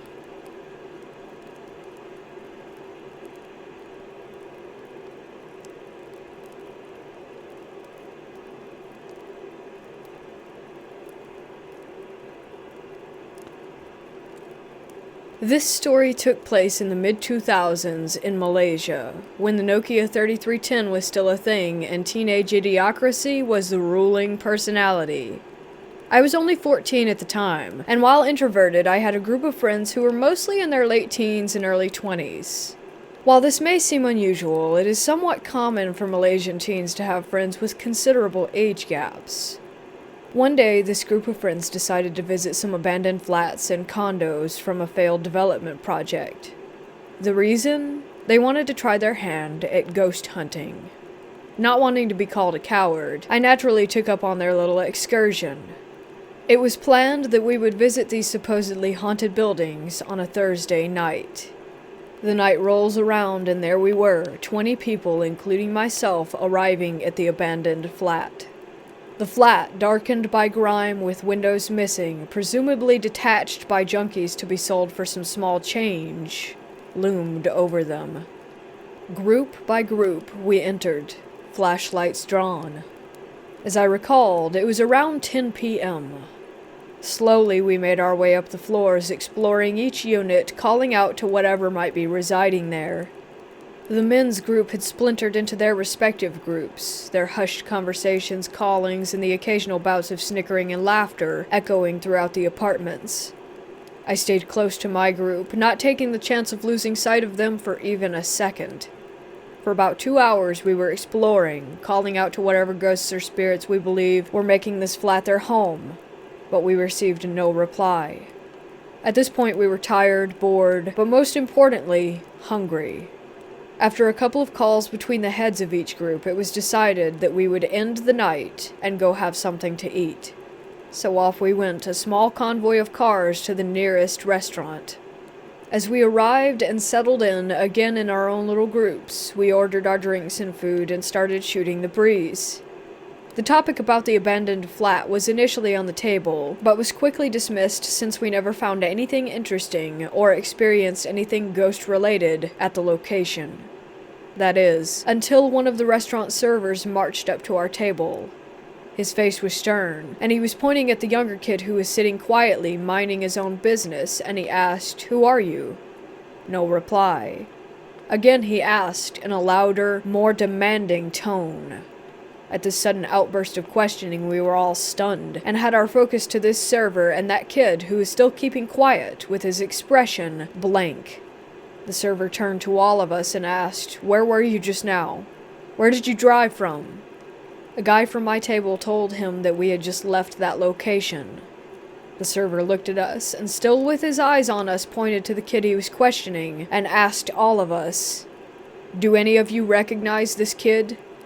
19 pairs of eyes shifted toward the quiet kid, and it hit all of us at once. None of us knew him. We made a head count and totaled 20 heads, including this kid. My group leader asked the kid's group leader if he recognized him, but he said no. "But you drove him here, right? You were with him, right?" they were asking. "Yeah," he said, "but I don't know this kid." At that, the server turned to the ashen-faced group leader and told him that his friend was still at the flat. He said, "You go return this thing, and you find your friend. Only you and your group. The others cannot come unless you want someone else to be switched." We shifted in our seats, and after what felt like an eternity, the guys at that kid's table got up, went to their car, with the kid following them without asking or invitation. Even after food and drinks arrived for the remaining men, any appetite that we had before had dissipated. The rest of the story was told to me by my friend who heard it from the group leader with the quiet kid. When they returned to the flats, they swept through each floor, every unit, and every room, looking for the missing kid. The thing that switched places with the kid? The entire group dare not look its way, as it tailed behind them while they searched. They felt its presence as they climbed the floors, sensing it growing more and more incensed as they neared the top. It took them about an hour before they found who they were looking for, passed out in a room on one of the upper levels. When they found him, they felt the malicious anger of the presence vanish, and then they mustered the courage to look over their shoulder. The kid was gone. They didn't hesitate in getting themselves out, not even bothering to fully awake the passed-out kid and ask about his condition. One of the bigger guys grabbed him and they all ran, each of them praying to whatever they believe in to protect themselves from whatever resided in that abandoned flat. They got to the car, practically throwing the kid they found in the back seat, and after the engine sputtered to life, the driver buried his foot into the gas pedal and they sped away.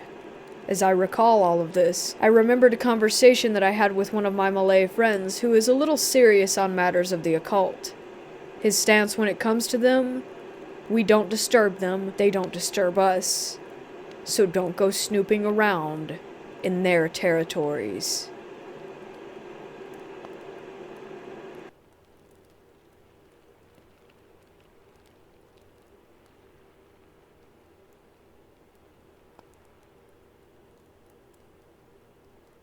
My brother and I were staying out at night at our grandparents' house, and now for context, her house is in the middle of the ghetto in Golf Manor. Anyway, me and my brother were watching TV and my grandma was at the store, and then suddenly my brother says, "Want to go into the basement?"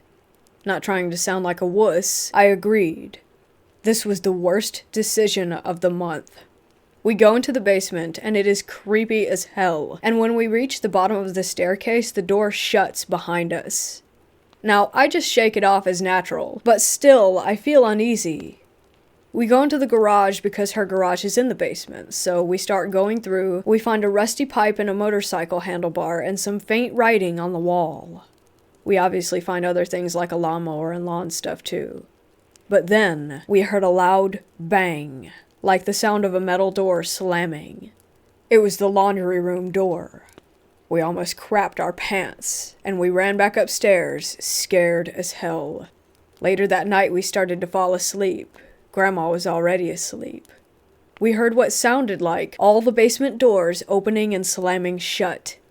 Grandma, like I said, was not awake. We ended up finally falling asleep and told her about what happened the next morning. She just laughed and said, "That's just Jim messing with you." And then she explained that Jim was the old house owner who had died there. That didn't really help us much, but it did ease our minds.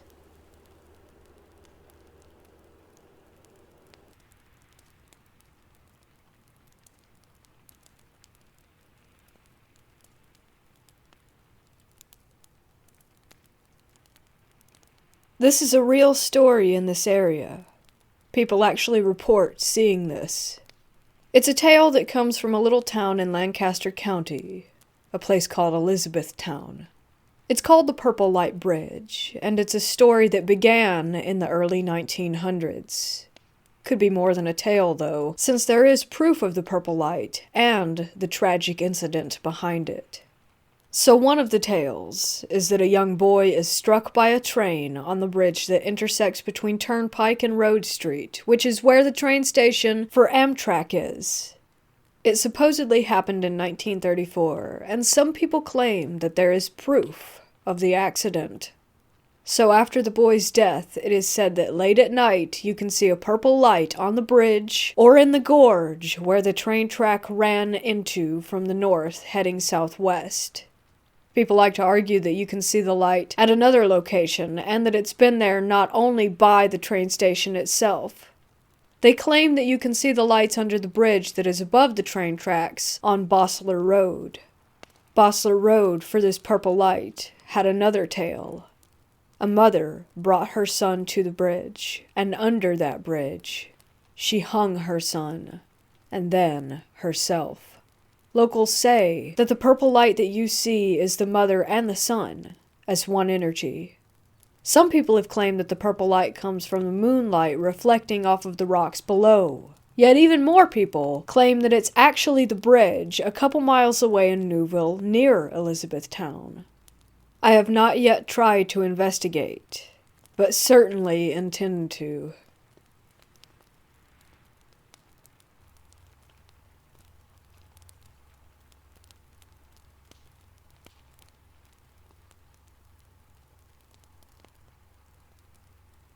I grew up in rural Oregon with around 70 acres of wooded private property as my personal playground. By the time I was 16, I had spent countless hours exploring every square foot that I could and had never experienced anything any more unpleasant than poison oak and more than a few blackberry scratches. Oddly, there was one small portion of the property that I had never checked out. I couldn't tell you why I had never gone to this one little corner. I just never did. It was like an unconscious choice to just never go there. There was even an old trail or road leading back to it. One afternoon, I got the itch to turn left and follow that trail.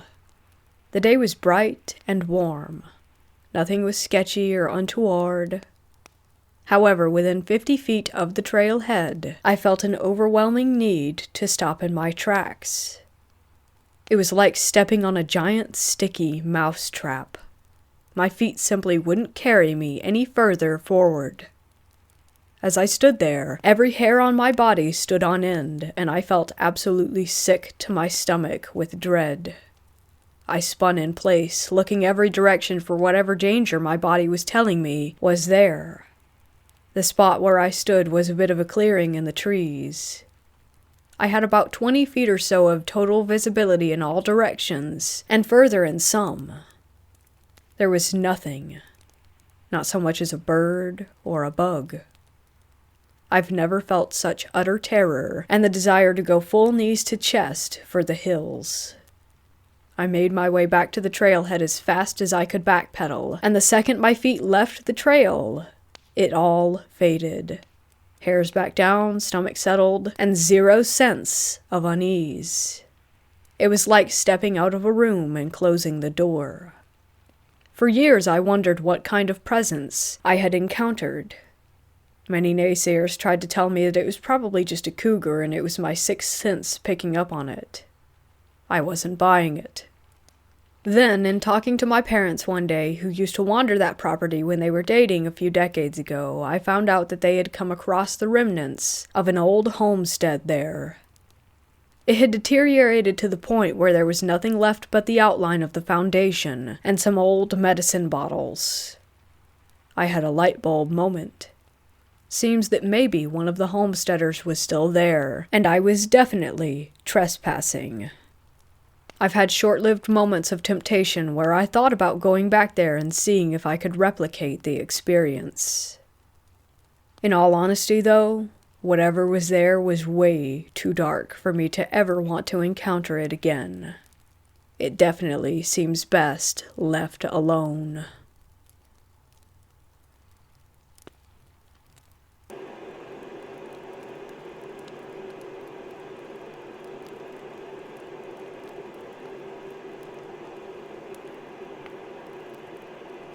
My family lives near a very large conference center in northeast Georgia. Due to COVID-19, the conference center has been shuttered and abandoned since May. This is a sprawling property with over 900 acres of forest, lake, and wilderness with a few large hotels and a dining room, auditorium, etc. It's been around for about 50 to 60 years, although my family has only been in the area since the 90s. My girlfriend and I decided to explore the property, since it's been abandoned for months now. The entrance is very securely gated. There's no way to get past the front gates without a bulldozer, so we walked through the woods, leaving the car at the top. We walked through the parking lots to make sure that no one else was there. The location is very remote, so it would be extremely unlikely that anyone would visit on foot, especially in the middle of the night on Thanksgiving. We got access through an upper exterior door, and we started poking around the main hotel. It was completely abandoned, but left in good condition.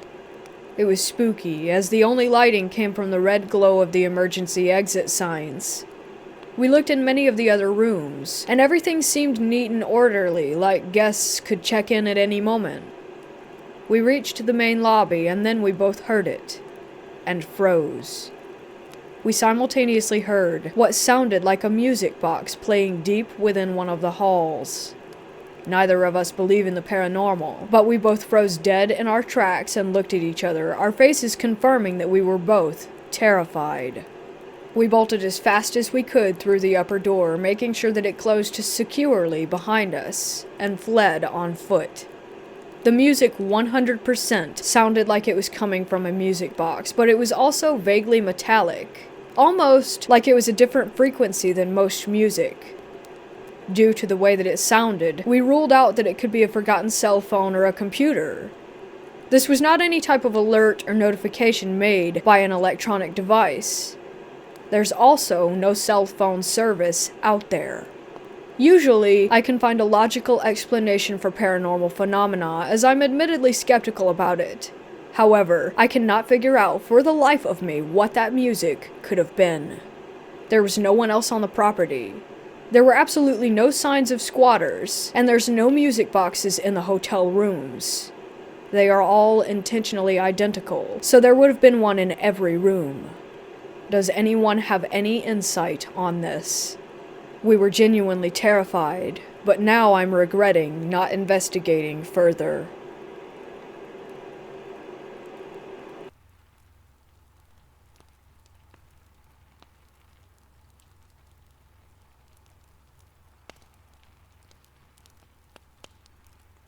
My grandpa was always a big hunter. It's not uncommon here in the Midwest. He would always find new areas to hunt and get permission to hunt on private properties. So one day, him and his buddy got permission to go on this private land that I believe was around 100 acres total. I don't recall the specifics of exactly where the forest was. For now, I know for a fact that this was in the Michigan-Indiana border area, or in other words, Michiana. Anyways, they set out around noon to get to the forest and arrived at around 1 p.m. and started hiking back into the woods. They each had their own tree stands or blinds set up prior, so they made their way to them. I remember my grandpa telling me that they hiked a few miles back, so they had to have been deep in the woods. As the day goes on, they don't see any deer, so once the sun began to set, they decided to start making their way back to the truck and met up near my grandpa's tree stand. This is where the weird stuff happens. They're making their way back and the sun has completely set. Luckily, they brought flashlights for the walk back because otherwise they would have had to have walked a few miles in pitch black. Anyways, they finally have about a mile of hiking left when they see something or someone crouched in front of them with their back turned to them. My grandpa described him as a bald white guy wearing a black and white striped shirt.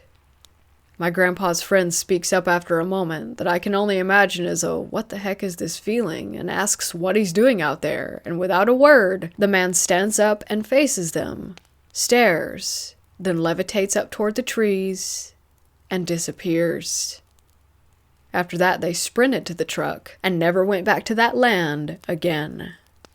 I know it's not the craziest of stories, and sounds so weird, but I know for a fact that my grandpa did experience this. My grandpa's not a liar, and it was never some scary campfire story that he told us grandkids. When he told me, I could see in his face that it was disturbing him, and is something that he can never forget.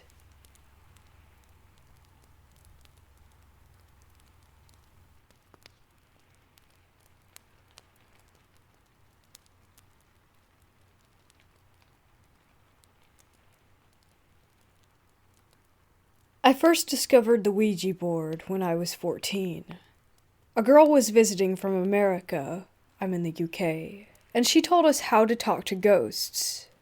8 of us went to her house and made a board with ripped bits of paper and a turned wine glass.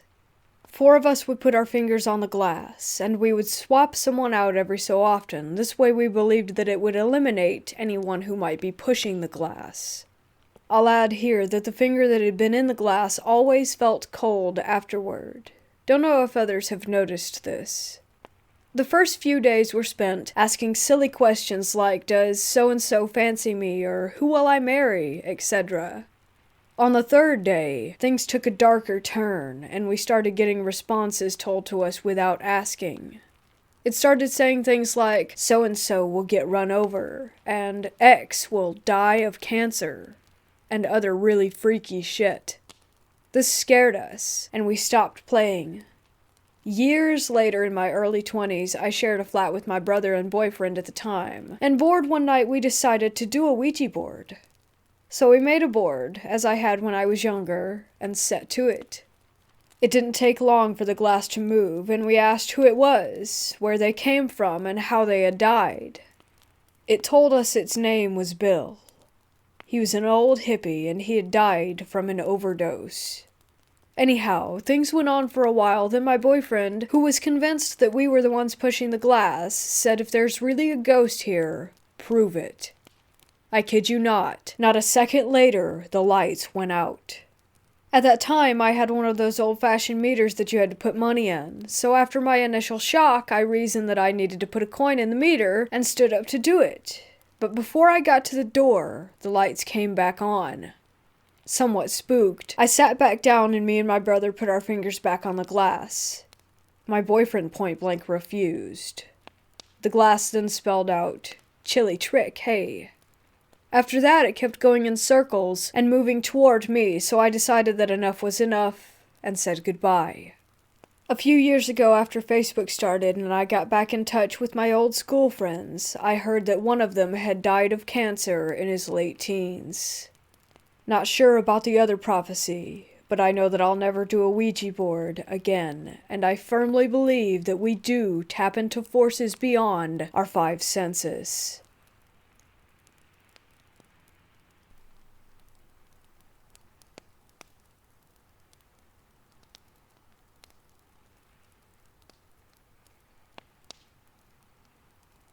You have no reason to believe me, and you probably won't. I don't care. I just need to speak my truth, as it weighs on me sometimes. Since it happened in July, I told myself that I would take it to my grave out of fear. Fear of my significant other, family, and friends thinking that I'm crazy and ostracizing me. I have no history of mental illness, and I don't take meds, but I also just don't want to scare them. In July, around 10 to 12 a.m., I went to the kitchen with a blanket over me to grab a fork and a drink. I was carrying the drink in my right hand and the fork in my left as I struggled to keep the blanket wrapped around me. As I was heading back to the living room, I realized that the downstairs light and the ceiling light were on. I turned off the downstairs light with my left hand and looked to confirm that it was off. The ceiling lights were closer, so I continued on to turn the ceiling lights off behind me while looking down the stairs.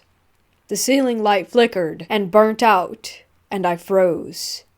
A blue light appeared at the bottom of the stairs, and I cried, but it wasn't out of fear. I was already in a good mood, and it felt comforting. I stared, and tears continued to pour down my cheeks. In awe, I walked left past the corner and stood there and continued to cry. For 3 minutes I stood there like that, questioning what I had seen. It appeared instantly after the lights burnt out. Could it have always been there? Who knows? I doubted my sanity, and by the time I went back to look down the stairs, it was gone. As much as I try to forget, the emotional attachment to what happened always helps me remember. I had to make a decision that night. Carry on with my life, or keep asking questions that I didn't have the answers to and let it consume me and destroy me. I accepted that I may never know what it was, just that it is my truth, and I don't want to be afraid to share it.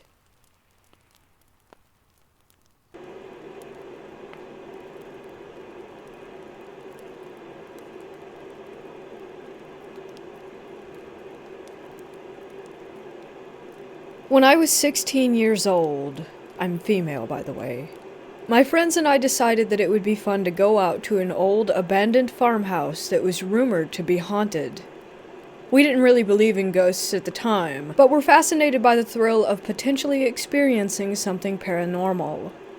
So on a hot summer night in July, we decided to take 2 cars out to this abandoned place. There were 6 of us in total. It took about 45 minutes to drive there, so we left around 2:15 a.m. because we wanted to arrive at the farmhouse by 3 a.m., witching hour. To get to the house, we drove down a dark, winding country road with houses few and far between. There were no streetlights, so although it was a warm summer night, it felt incredibly scary as we drove through the unfamiliar place in the pitch black. As we arrived at the house, I nearly felt sick to my stomach. I didn't believe in ghosts or the paranormal at the time, like I said, but something in my gut just felt wrong. The house was situated at the bottom of 2 hills, and there was no driveway in front of it, so we had to park at the top of the hill where there was an area off to the side of the road covered with crushed rock. We got there just in time to fulfill our plan of arriving at witching hour. As we walked down the hill, we saw the house.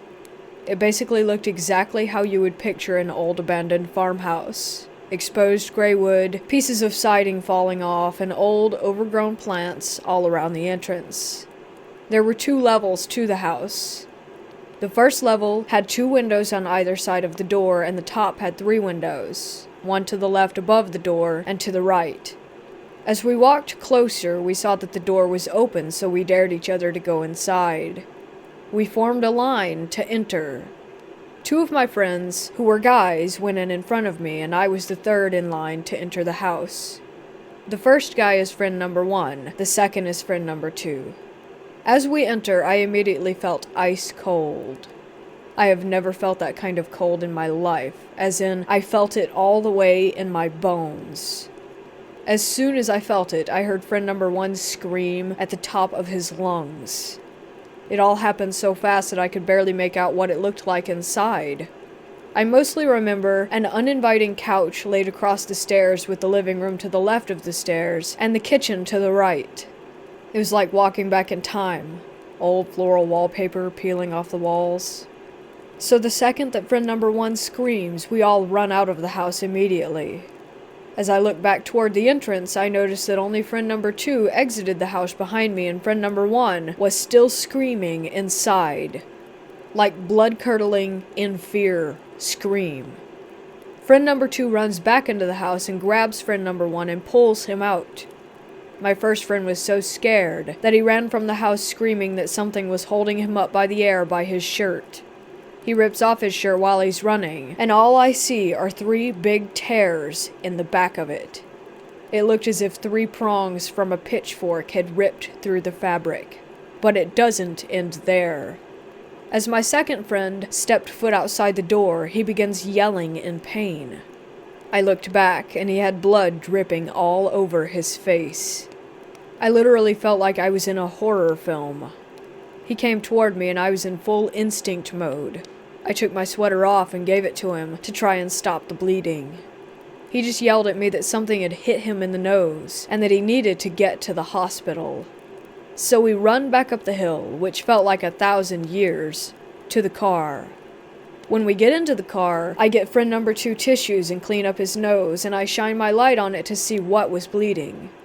His right nostril had a clean cut all the way through it, as if someone had taken scissors or shears and cut it. And it gets worse. As we're driving away, my friend and I both look to the house, and there's a candle lit in the top left window. Then, as I look to the other side of the road, I still want to cry when I think about this. I have the image and feeling just burned into me. And there's this old trailer with a light on, and the silhouette of a man with a hat on in the window. I am 100% convinced that this old man was an evil spirit. Just the feeling I got of him staring at me, watching me as I drove by. I still feel the chills when I think about it. I felt like it was a warning to never come back to his property. Like he was the spirit that hurt both of my friends, and that he was sending me a message. On the drive back, we ended up bringing my friend to the nearest ER, where they stopped the bleeding and stitched up his nose. He still has a scar from it, and his right nostril looks as if it were dog-eared from where it split apart through the stitches when it healed.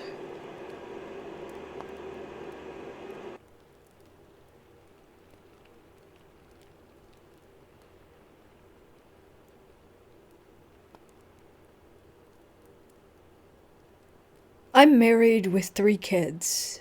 The kids are older, 20, 17, and 10. We just bought a house and moved in the first week of December. Our room and my daughter's rooms are upstairs, and my 20-year-old son has a room in the basement. There's a storage room across from his room, then a big area with a fireplace where I have my gaming console, TV, and chair set up. Anyhow, on Christmas Day, the wife and kids were getting ready to go to her dad's house. I wasn't going because me and her dad didn't get along. I fire up the PlayStation in the basement and put on my headset. They're all upstairs running around because they're going to be late, and I see my son come downstairs and head into his room to grab something. A few minutes go by and I'm focusing on my game. Out of the corner of my eye, I see what I thought was my son leave his room and walk into the storage room, then slam the door hard and loud enough that I hear it through my noise-canceling headset. I pull off my headset and yell, "What the hell, man?" and look over at the storage room. The house is quiet. I walk over and open the storage room door. It's a 10 by 10 room with no windows and nothing in it. I look in his room, but he's not in there. I go upstairs, and they've already left. The van is gone. I told my wife about it, and she just laughed. Funny thing is, I never mentioned it to my son, but the other day I came home from work and he says, Damn, Dad. I could hear you in the gaming room until like 4 a.m. I'm surprised you made it to work this morning. Me and all the girls had gone to bed by 9 p.m. the night before.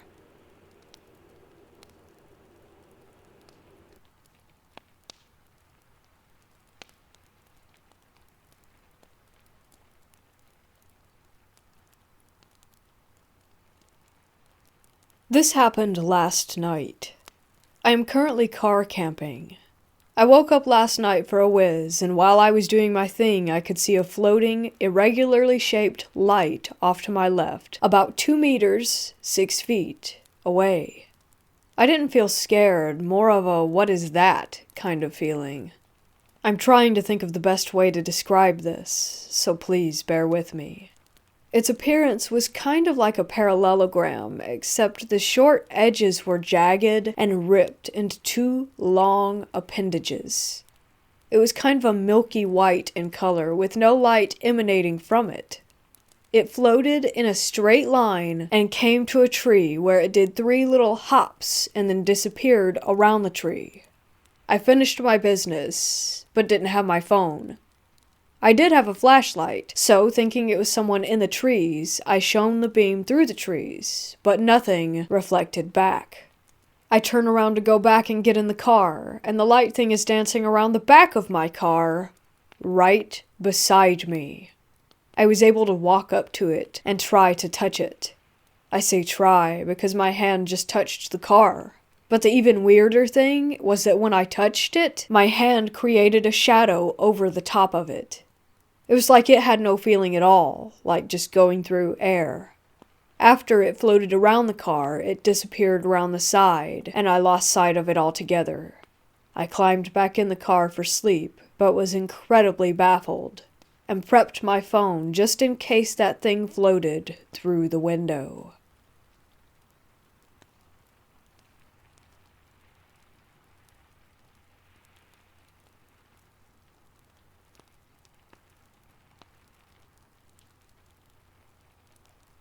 Ever since I was a kid, I had paranormal experiences.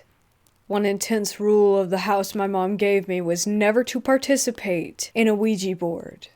When I was 14 years old, I'm now 20, I let my curiosity get the best of me and decided to do a Ouija board with a friend. In my room in the complete dark, we began the process. To my surprise, nothing happened. Later that night, I let my mind and fear get the best of me and decided to sleep with my mom, who had no clue that I had previously participated in a Ouija board, otherwise she would have killed me. As I was falling asleep, my mom asleep right next to me, I saw the silhouette of a large man in the doorway. At first, I told myself that it was just my brother.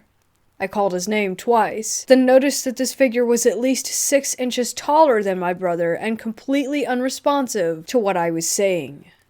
I started to panic and pray as I realized that this was not my brother and perhaps something far more evil that I had invited into the house. I was too afraid to move or to wake my mom. After about 5 minutes, though it felt like 10 years, the figure disappeared. I struggled to sleep for the rest of the night. The next morning, I was getting ready with my mom in the bathroom. Keep in mind that she has no idea what I had seen in her room last night, or even that I had done the Ouija board. She brings up to me a nightmare that she had had the previous night. After I asked her to tell me, the answer brought me to tears. She said that there was a demonic entity in the hallway, and as she went to touch it, it threw her across the room. As I broke down in tears and told her the truth, we proceeded to bless our house. I will never do a Ouija board again.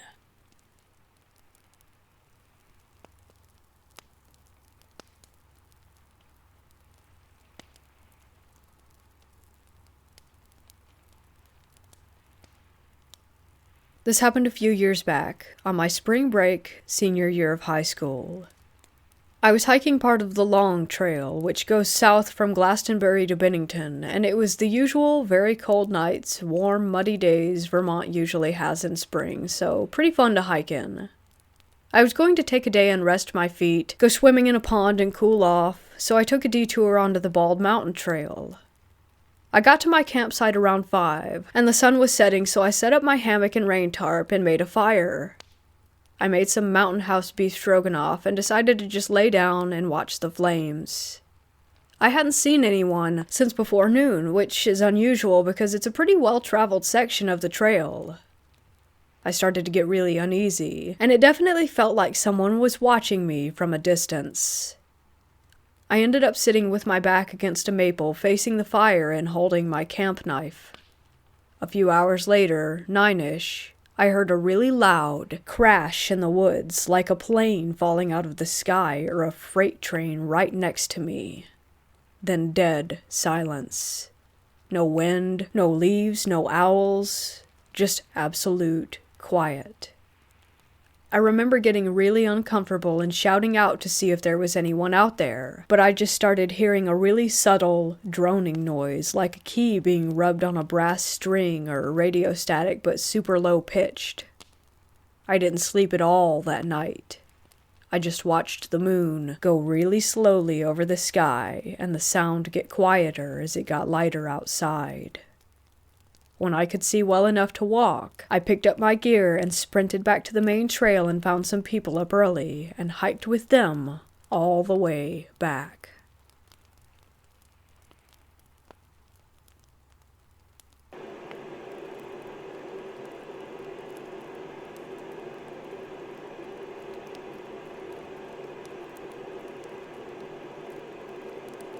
My girlfriend and I often get bored with our hometown, so we travel our state a lot exploring abandoned places.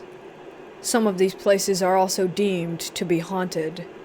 I'm browsing on my computer one day, and I find this prison located about 3 hours away from us. We decide to drive out there on the upcoming 4th of July because we figured that no one would be there for the holiday. This prison was very large, with 10 or so buildings ranging from cell blocks to indoor workout areas. All of these buildings were surrounded by guard towers and fencing that was impossible to enter without breaking the chain links. We parked behind these trees in the front parking lot and walked up to the main building entrance used for prisoner intake. Lucky for us, the front door was simply opened, and we could have just walked right in. We passed through that building, and here we are now inside the prison itself. It's a very large, open space with sidewalks and courtyards connecting the buildings. However, there were little things that seemed off about the whole place. Dead crows that lined the sidewalks were the most noticeable. It was like they flew over the prison and just fell out of the sky. Even the graffiti was made up of weird symbols that we didn't understand. We passed all that a little on edge now, and as we walked, I saw letters on the buildings. A, B, C were regular cell blocks. When we passed B, I thought to myself that we should check it out because B is the first letter of my name. Odd thought to have, but I went with it. The cell blocks formed the shape of a T, and in the middle of the T was a guard station with a ladder leading them to the second floor if they needed to go up there without having to interact with the inmates. This upstairs area connected to a hallway that led to a boiler room and a door with stairs leading down the side of the building. I walked up those stairs and past the boiler room, but I stopped dead in my tracks when I got to this hallway. I shined my phone flashlight into the hallway, and even though it was daytime outside, my light only went 1 inch into this area. I felt myself shiver even though I live in the south, and it's 90 degrees outside. I ask out loud if anyone is here with us to make yourself known. I'm sure this was a mistake, but I didn't mean it negatively. I just felt compelled to say it. From this pitch-black darkness, I hear a noise that sounded like something scurrying away, such as a small animal. I figure that's all it was that made me nervous, when all of a sudden I hear footsteps full-on sprinting directly at me. It sounded like whatever it was had massive feet and could run unnaturally fast. I ran out of the building and down the stairs with my girlfriend right in front of me. We both looked at each other and determined that whatever it was did not want us here. We ended up walking around just a little bit more to other parts of the property, but we felt watched the entire time. As we departed through the front door, we felt better, almost as if we were being released from an unpleasant fog of energy. We had sage in the car and burned some, which also helped us feel better. I try not to think about it often, but I do wonder what we encountered.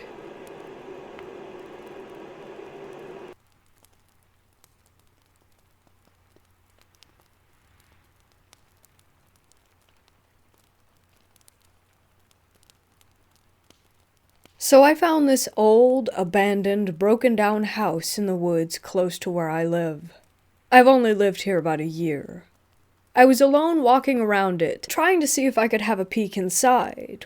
While I was walking around and whatnot, I felt a bit scared, but I pressed on. I found a way in, but it smelled so much of mold that I just decided not to bother.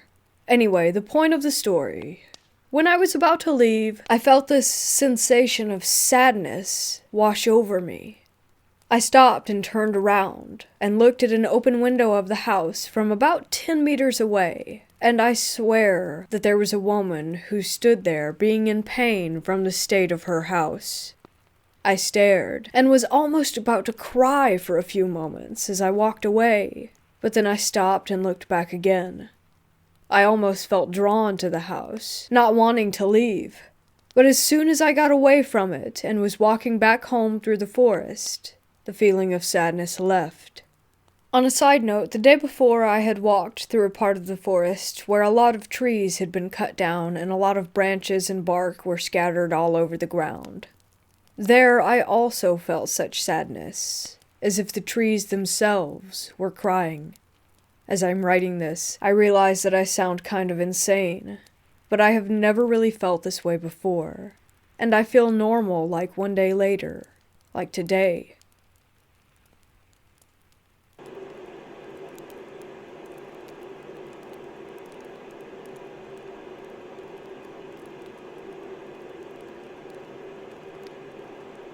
A couple of years ago, me and some friends had a short-lived phase of trying to go and explore as many cool, abandoned places as we could. One of these was a very old hospital that had been closed for roughly 20 to 30 years, I believe.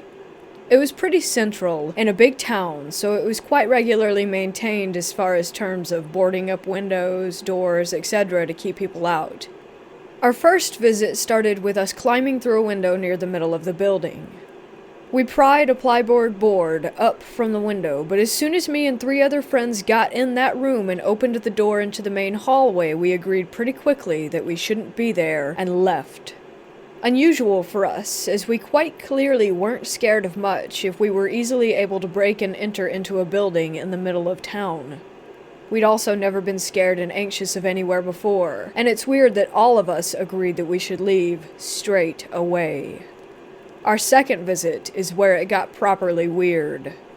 We went back about 2 weeks later, and all of the plyboard on the windows was replaced with metal sheets, which isn't strange for a building in a large town where people break in regularly, apart from the fact that the window that we went through originally was completely open.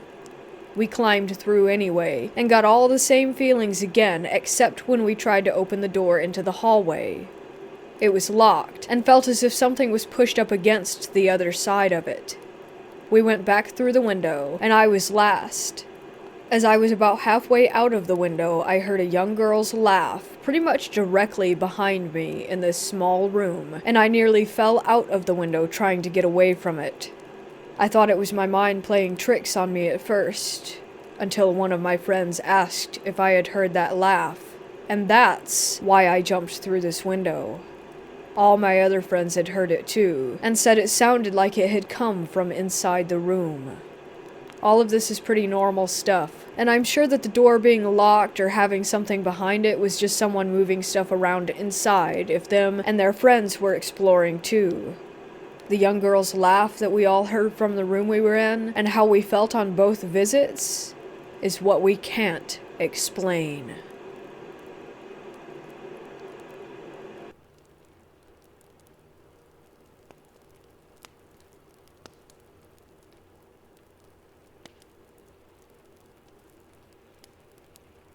My friend Ava hasn't lived with her mom in over 2 years since she moved in with her boyfriend.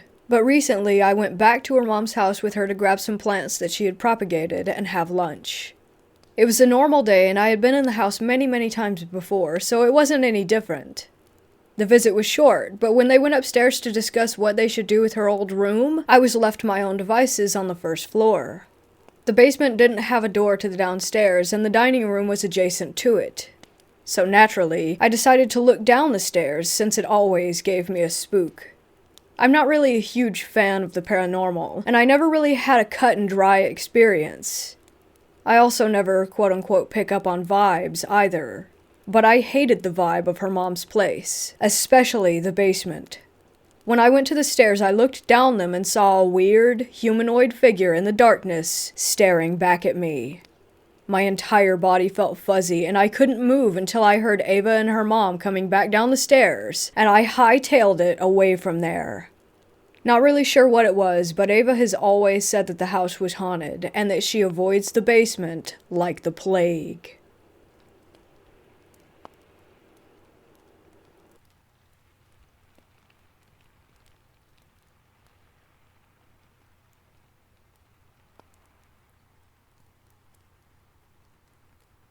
I had to have a Ouija board for Christmas.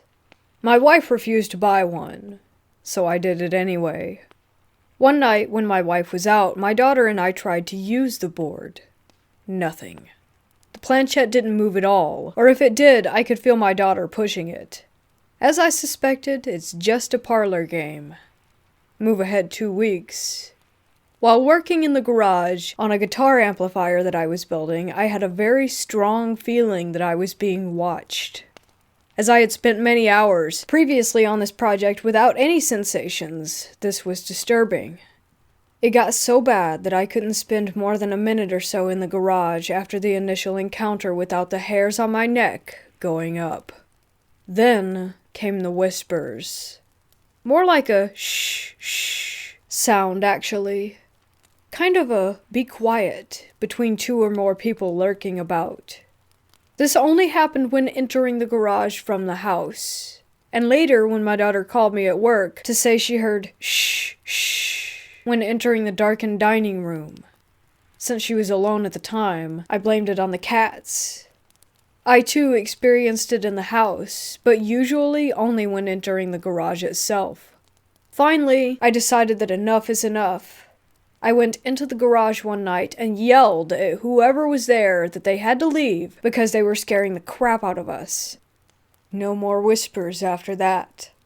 I wasn't yet into paranormal investigations at the time, so I didn't have a digital audio recorder to leave in the garage overnight. It bothers me now that I had real live spirits in the house to test with, and I didn't have the equipment or the moxie to do anything.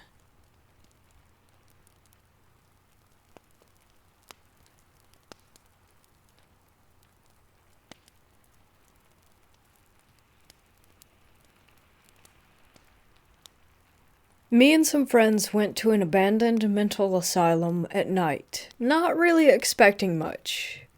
We busted in through one of the boarded up windows, and when we were inside, we all heard talking. We figured that other people were there, so we followed the sound. We were walking down the hall and heard a woman whispering, "Why did you take my baby?" over and over again. At this point, I was visibly shaking, and we all believed we found where the sound was coming from originally. We go to this room, and there was a huge cage. It looked like one of those pet carriers, only human-sized. I don't know what actually happened that night. I don't really believe that dead people were talking in there, but the sheer creepiness of it all was just too much.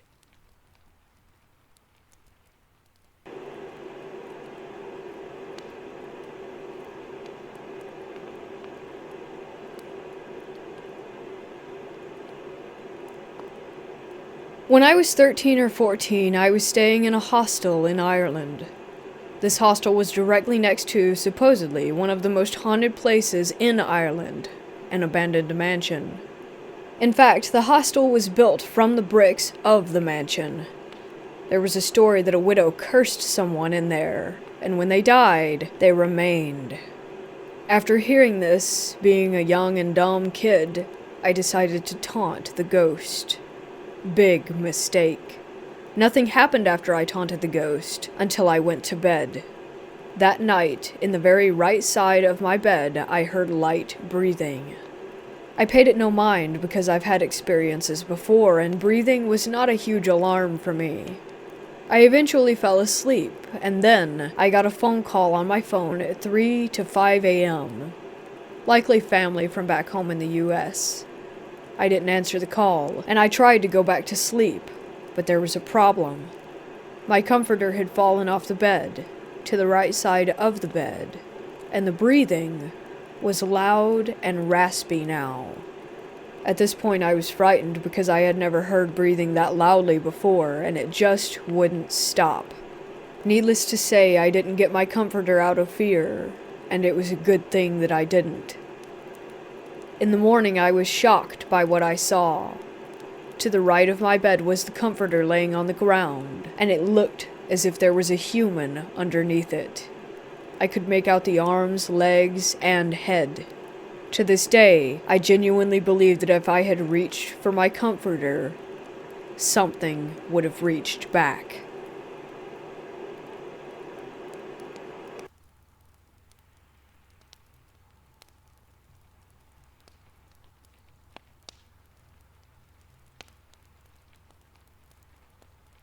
About 4 years ago, I took my dog for a short hike.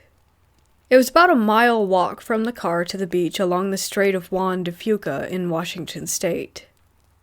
The trail led us through the tall cedar trees, and then to a large clearing which led to the beach. My dog and I played on the beach for a while before I decided to head back. We stopped and took a break at a picnic table in the middle of the clearing.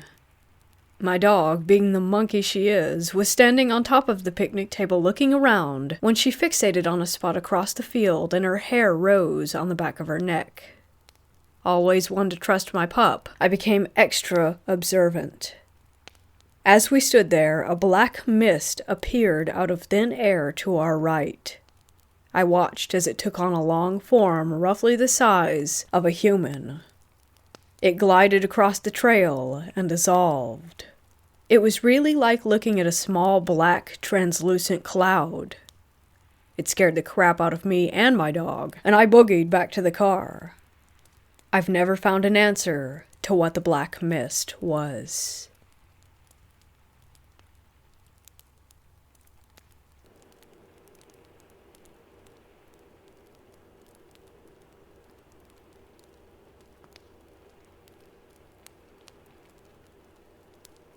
I used to work in a hotel as a security guard.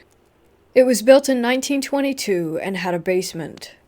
One night, the front desk clerk, the valet, and I are just hanging out in the lobby just chatting when a phone rings.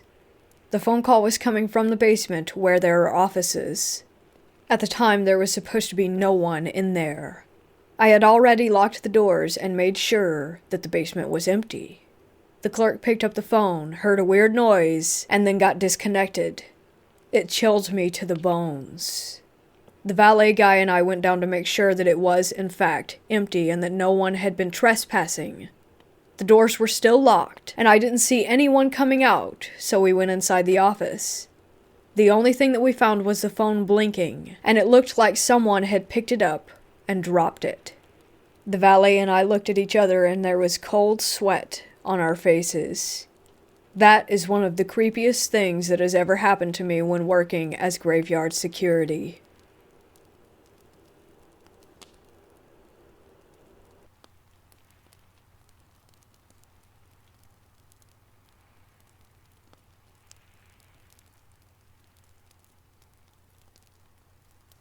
I was in Pennsylvania exploring an abandoned mill/factory that had been built in the 1800s, at dusk. I was standing on a pile of limestone cinder blocks surrounded by tall grass and brush, with a tree line about an acre away, just after the sun had set, while my friends were inside still.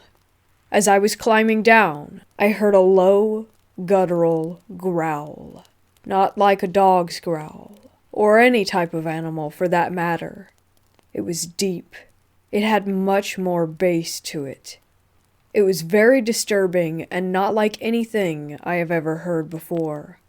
It sounded as if it were very close, but I didn't hear any brush moving. It freaked me out, and I booked it to my friend's house in the dark.